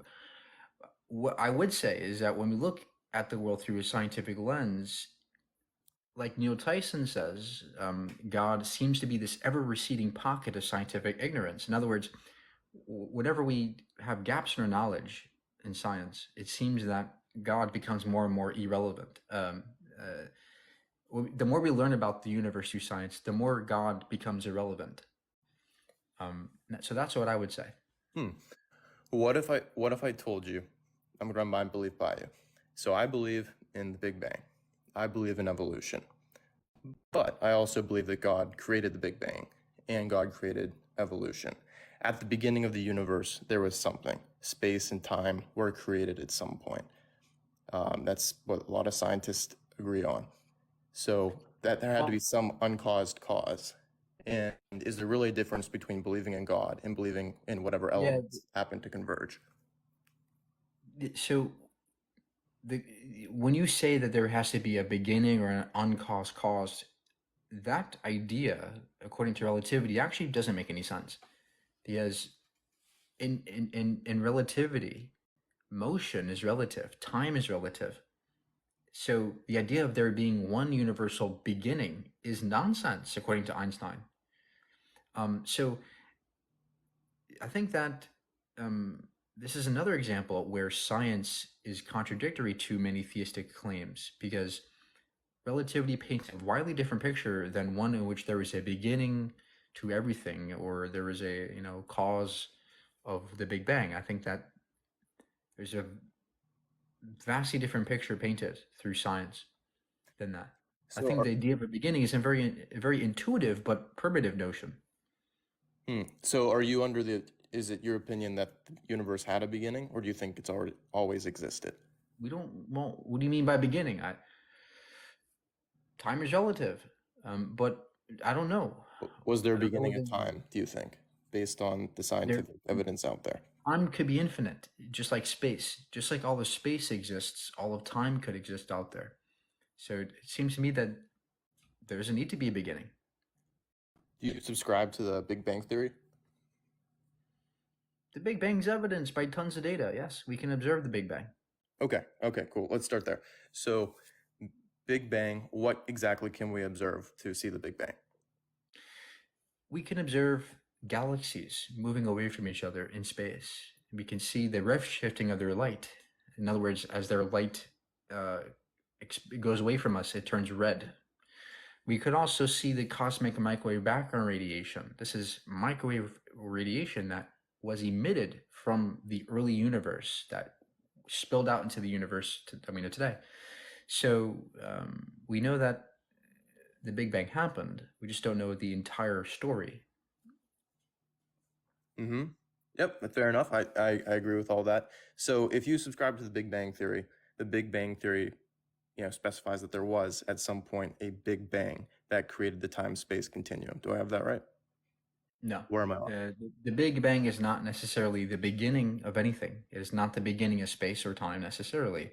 It could be, but it's not necessarily.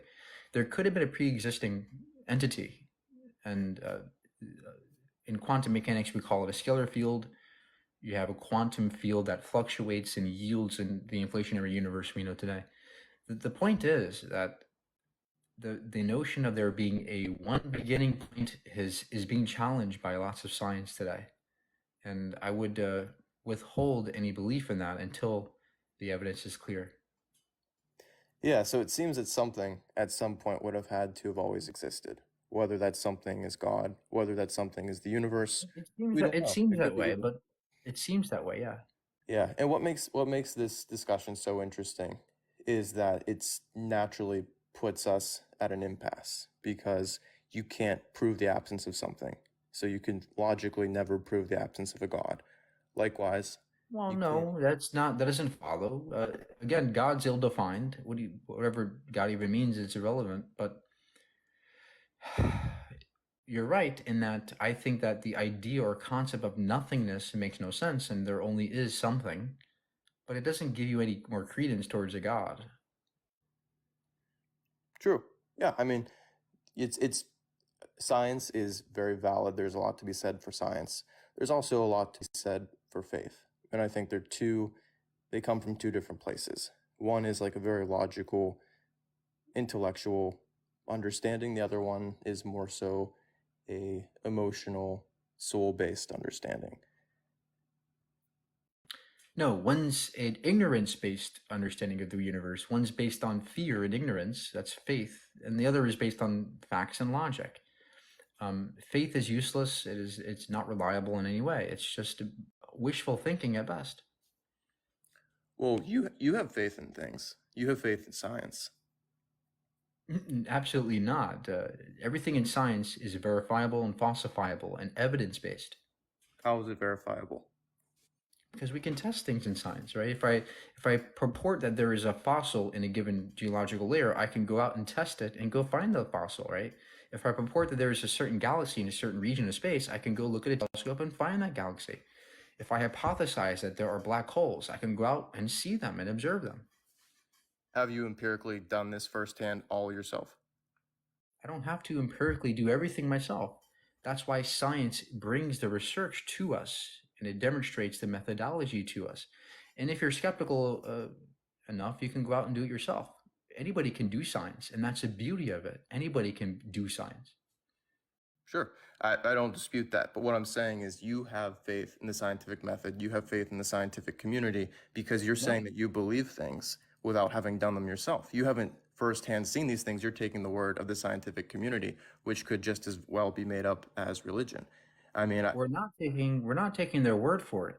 What we're doing is we're taking a look at the data that has been provided, and with that data, we can go test it ourselves if we're skeptical enough. Again, but the point is that the methodology that is left in a scientific paper is enough for us to recognize that if it was a good paper or not, if it's reliable or not, and yeah, that's how science works. It's not faith at all. It's evidence-based. There's data to back up the positions we hold.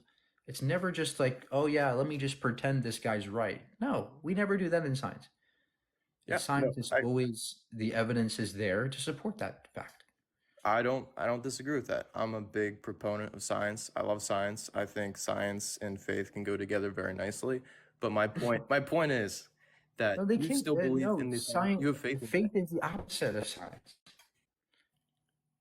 Like the fact that you're continuing this conversation tells me you have faith that TikTok is going to be here 10 seconds from now.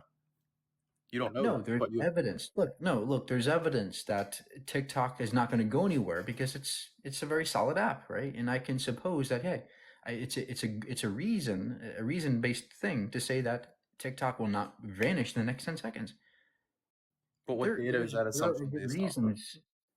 People often say this with like a chair. You have faith that the chair won't break. No, I don't have faith the chair will never break. I can see that it's a possibility, but there is good reason to think it won't break because it's perfectly fine. It's not broken. There's no dents in it.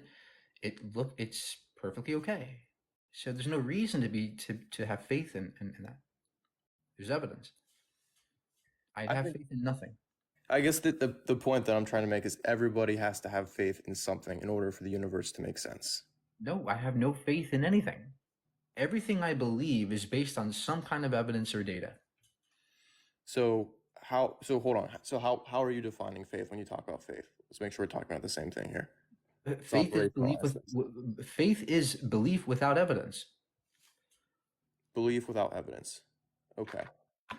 So in that case, what would you say to somebody who believes the evidence of ancient scriptures, ancient firsthand accounts of things that have happened? They might consider that data. Is that not a qualitative form of data? It's data, but it's poor data. There are different degrees of reliability in terms of data. I mean, if somebody wrote a book 1,000 years ago and it said that talking unicorns were presidents, would you believe that? I don't know. I mean, I wouldn't, but I'm sure there's someone who would. So some pieces of data are worse than others. It's our job to compare and contrast and see how much data there is, and that's what science is about. And so, and historical data is based on probability. Right? We can't go back in time, but we can use probabilistic methods to determine if something is more probable than another in history. That cannot be done for anything supernatural at all. Well, it's my personal opinion that you can believe in things that are scientific. You can also believe in God, and those two things go together. And you're right. God does serve the purpose to explain the unexplainable. And as science continues to explain things, I think it's wise for someone's understanding of God to evolve, to adjust and make room for that where there's great evidence.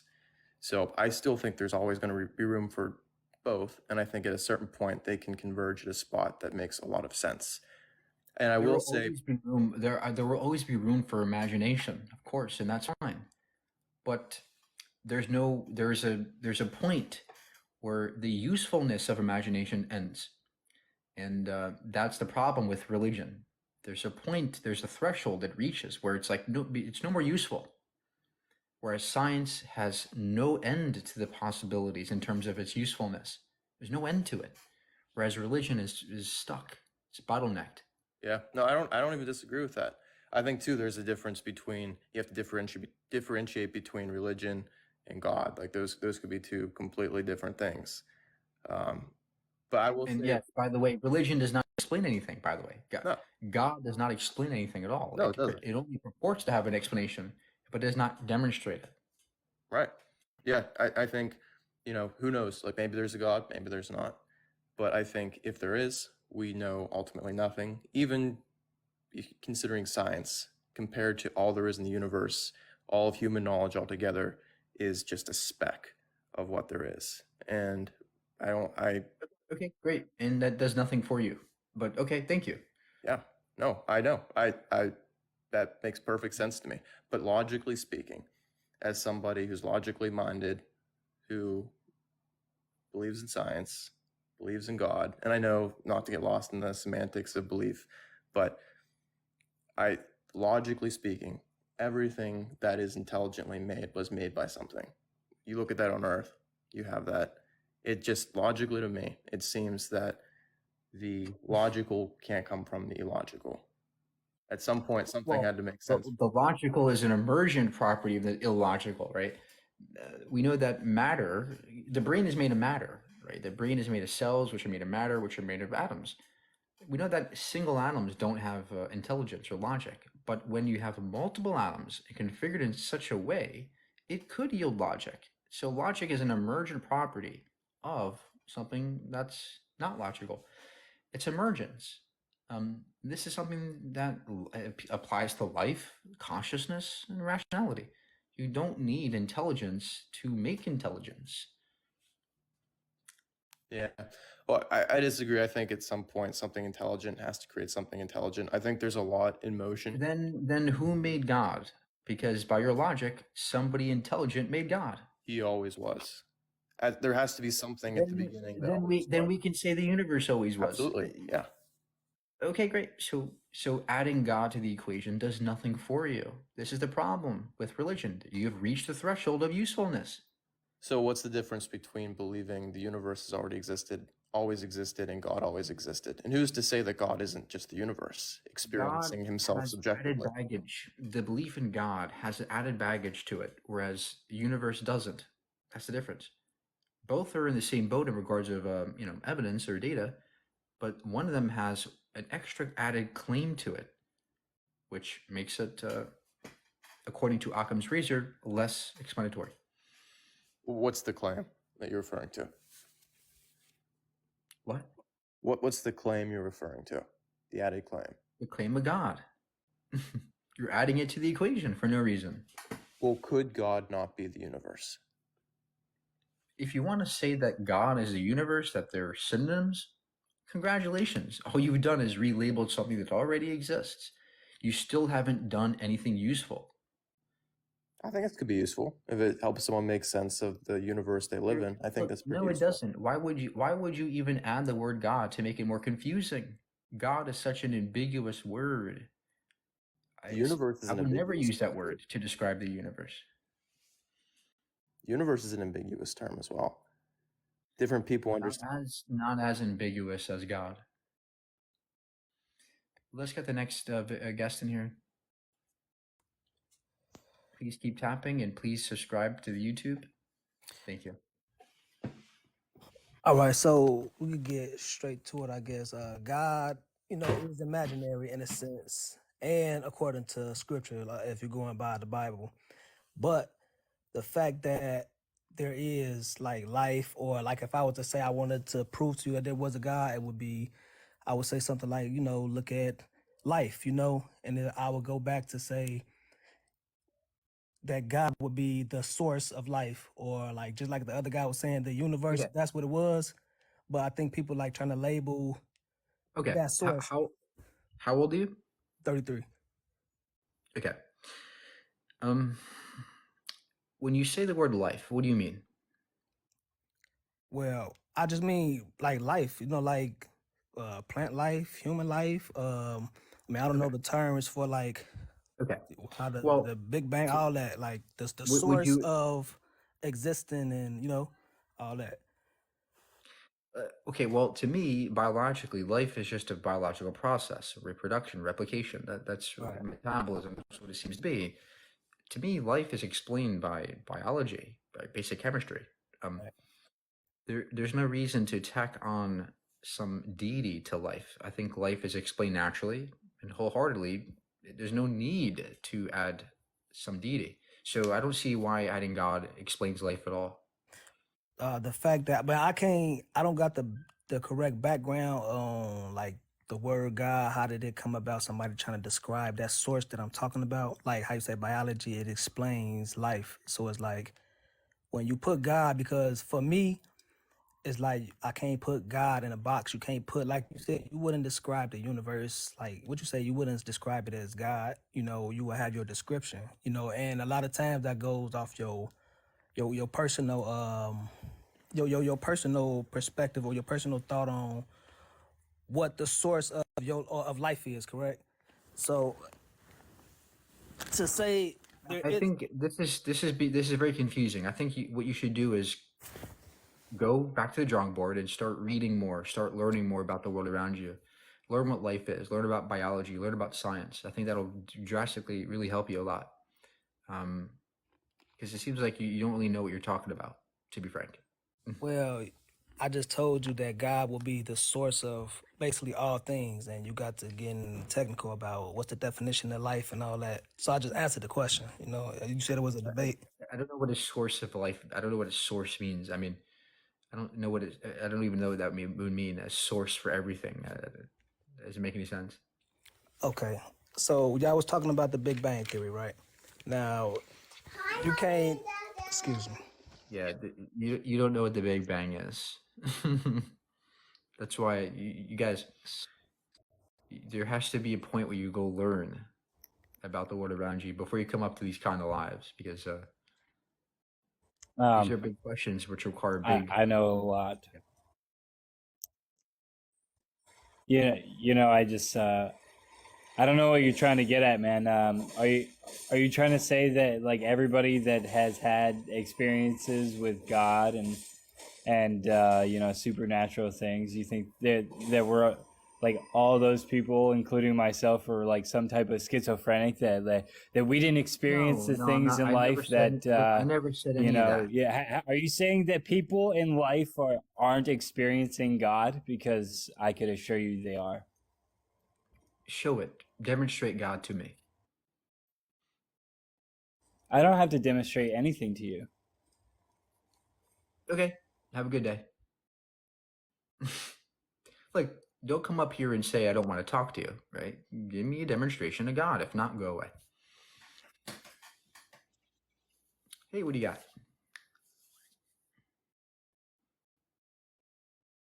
Thank you for the roses. Thank you so much. Appreciate that. Also, please subscribe to my YouTube, or I post all my debates with the comments, so you guys can watch it over again if you missed some of it. And I have lots of great videos on my YouTube about science, about Genesis, the Big Bang, relativity. I have I all just these. think that if you have to ask the question, it definitely brings the idea that maybe you are considering it. I think the topic is just a very great awareness that you are aware that people believe there is a God and some people Great, don't. congratulations. And the So, what fact is that your it's an evidence now? argument So what can matters here is the prove, evidence, right? So, what's your evidence you got? well, I mean, it's all it's a individual experience. I can't tell you what I experienced is terrible unless you experienced it, or if what I experienced was great unless you experienced it. I So, can't. okay, great. So what you're saying is you're pretty much reducing God to a personal experience, which cannot be falsified, cannot be verified. It's just a feeling. To me, that's imagination. It's not a feeling, it's an experience. What's the difference, and what kind of experience is Well, it such that you think a it's something feeling isn't supernatural? real. Feelings aren't real. Experiences are. Your emotions are not real. They're not factual. You feeling sad about something is one thing, but experiencing it, you can't make that shit up. You can make up a feeling. No, I could I tell you would what I say, experienced was bad, but it's still an experience. Experience still happened. okay, where do I begin? So feelings are real things, emotions are real things. Experience is a real thing. I'm not doubting that you have experience, but what I'm doubting is your correlation between this experience and some supernatural entity. That's what I have. That's what where my contention is. You are assuming that there's some kind of a supernatural, something beyond nature that you have access Uh-huh. to. So I Sure. want you to demonstrate that, right? Demonstrate that supernatural aspect of your experience. Well, a lot of it is, like I said, experience, seeing it, with What do you people, see? Okay, great. What do with you my see? children. What do you see? I see a lot of really good things that happen around me because I have a good, strong faith that good things are going to happen, and they do all the time, all Okay. the time. So good things happen to me, therefore God. This is your argument? And then bad things happen, therefore God as well. You can have great things, and you Oh, can also so you have have things taken so away no from matter you. what happens, so no matter what happens to you, you're going to assume that God did it. I am going to assume that I cannot control how the world happens. I'm going to assume that I do not have the power to control what people do to me. Circumstantial shit, I don't have the power to control that.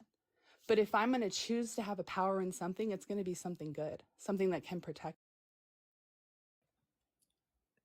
Yeah, that's why nobody ever believes in the evil God, because it's another clear sign that you're imagining things. You just want it to be true. You're just wishful thinking, Okay, right? so That's evidence that you're just wishful thinking.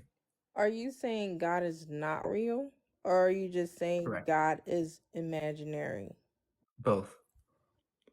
Okay, so he's real, but he's also imaginary.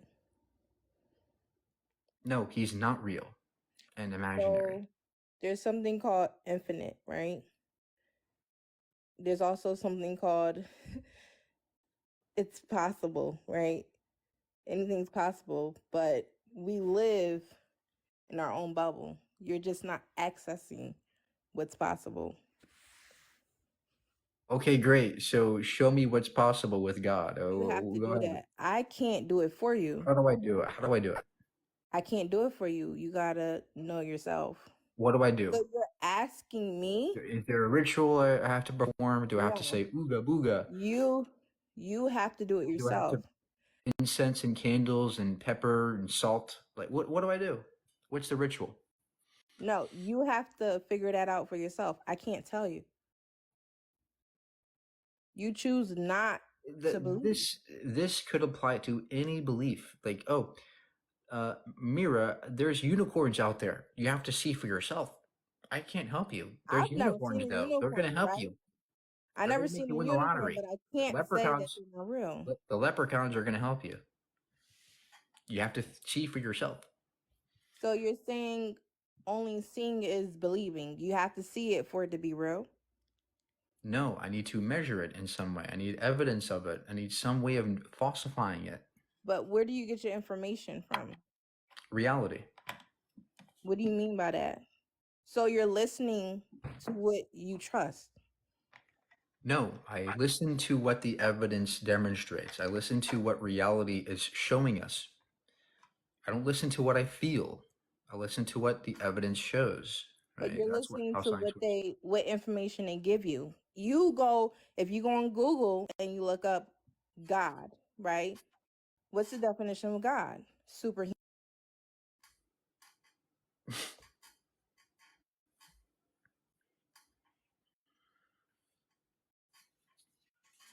Hi, Hello? Mike.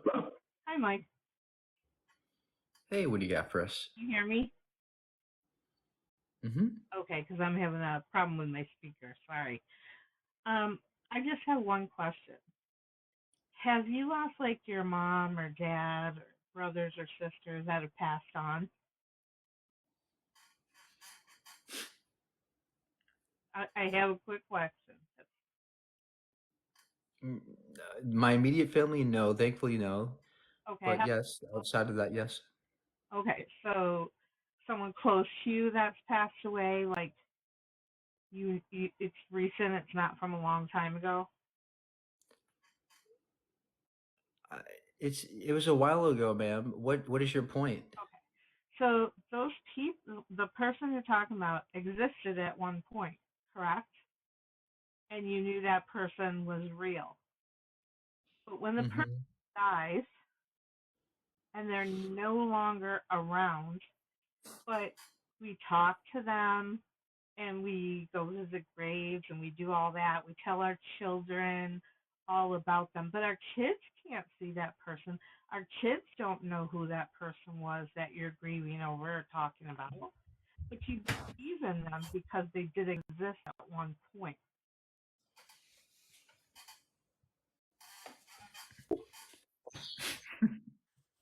Excellent. Hey, Mike. Hey, what do you got? So, thank you first off for allowing me to speak on your platform. I appreciate you. So, I'm in a state of belief. You know, I believe in a deity. The deity I believe in is, his name is Jesus. So, he's the Christ. And so, I'm in a state of belief. Now, you could be, so there's a state of belief, the state of non-belief. You could be both, or you could be neither. So, are you in a state of non-belief at this point? Is that what you're saying? Yeah. Do you have any evidence now for your Jesus, man? Well, what I need to know is from your perspective, what obstacles prevent you from believing in? Do you know anything about the deity that I worship, Christ, Jesus?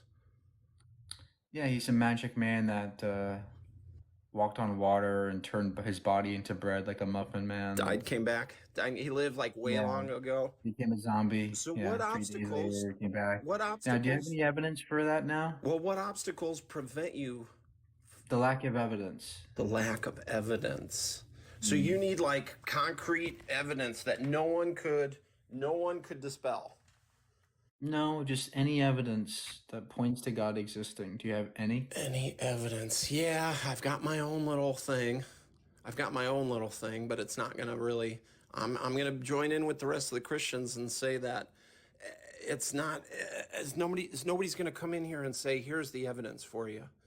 The Christians can't. It's just with our God, there has. Guys, I think I've reached my threshold for my patience and tolerance. Thank you for watching. I'm tired. I got to get to bed.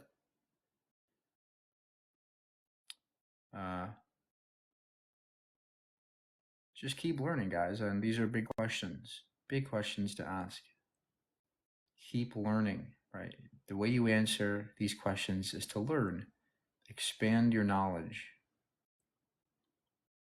And just be grateful for everything you have.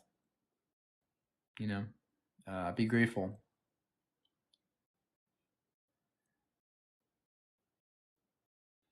People are often scared of having, one life. It's scary to, think that there's no God, right? It's scary.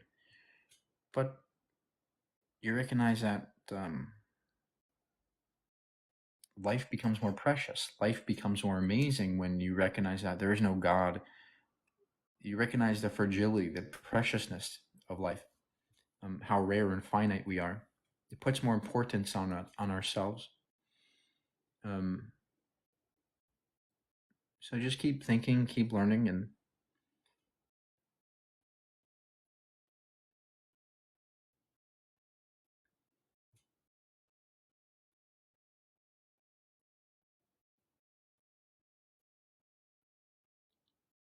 there are only questions. Trust me, guys. The questions never stop, right? Even if we get answers, there's always questions that stem and branch out from those answers. Questions are always going to occur. And somebody said it's depressing. It's not depressing. What's depressing is to stop thinking and you basically shut off your mind, and you're closed off to all the possibilities. But what's amazing is when you let go of this notion of God and that being the only possibility, all the other possibilities open up. And the universe is rich. The universe is amazing, amazingly rich and intricate in many things. As Carl Sagan says, the universe is full beyond measure of elegant truths, of exquisite interrelationships, of the awesome machinery of nature. Learning about the universe makes you more grateful for it, grateful for people, and for life.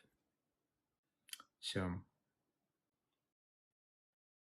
keep learning, guys. It's scary, but it's worth it. Knowledge is power. And with knowledge and power comes peace and compassion. Ignorance is fear. Ignorance is what leads to hate, right? When people don't understand each other, when we don't understand who we are, we become hateful. But learning more makes us understand each other.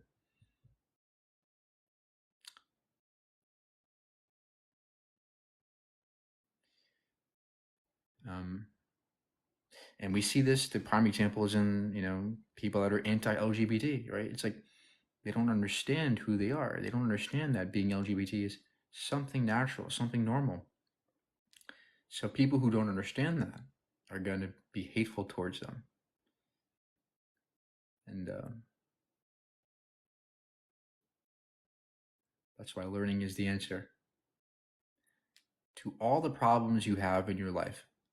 Knowledge is the solution. Knowledge is the solution to everything. So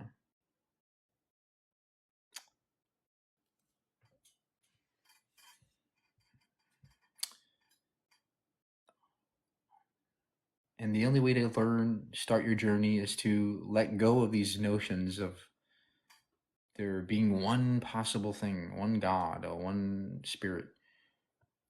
Be open to learning.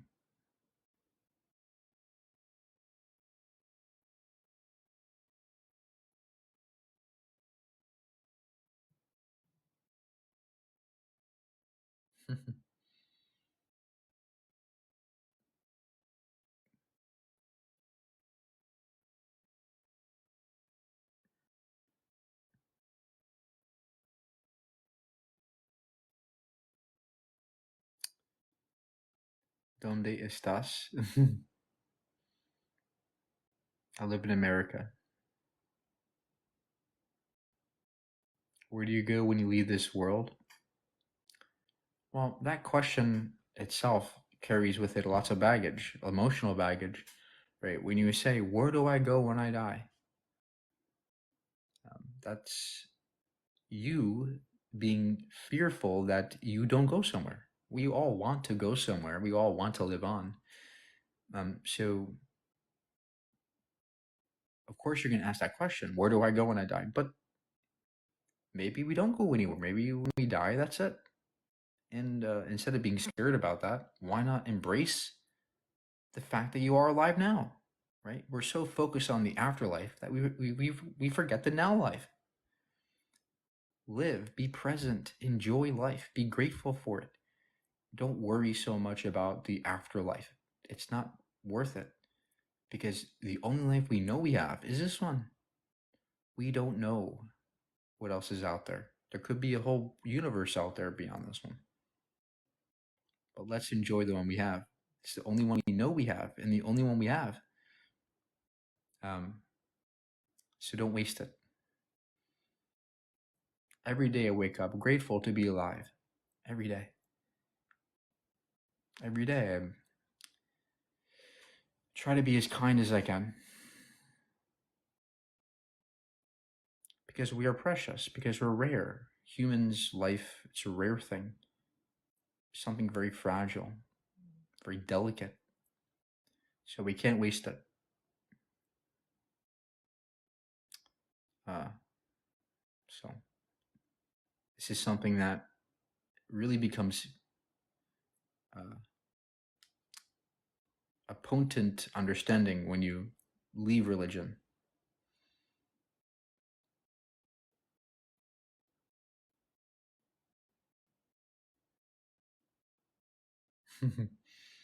You're not kind. I see you in your debates. Well, in a debate setting, of course, it seems as if I'm not kind, but we're debating. It's supposed to be heated. It's never going to be perfect. There is no debate in the history of mankind that was just perfect, and nobody ever got heated. Nobody ever was unkind. Or I think that instead of being focused on that pettiness, I think focus on the substance. I try to bring as much substance as I can. And especially on these topics, it's difficult to, be a goody two shoe all the time. It's not possible to be perfect. Sometimes rawness and realness needs to occur, and it does. And I'm not going to be somebody I'm not.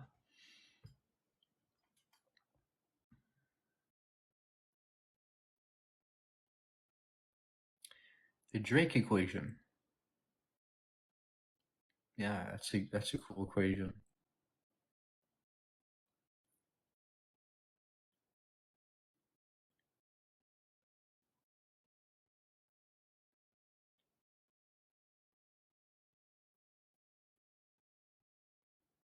What made you lose my faith? Go to my YouTube. I have entire videos about my story. I have a book about my story. I everything is on my YouTube. I have all my personal information. I have all my stuff there.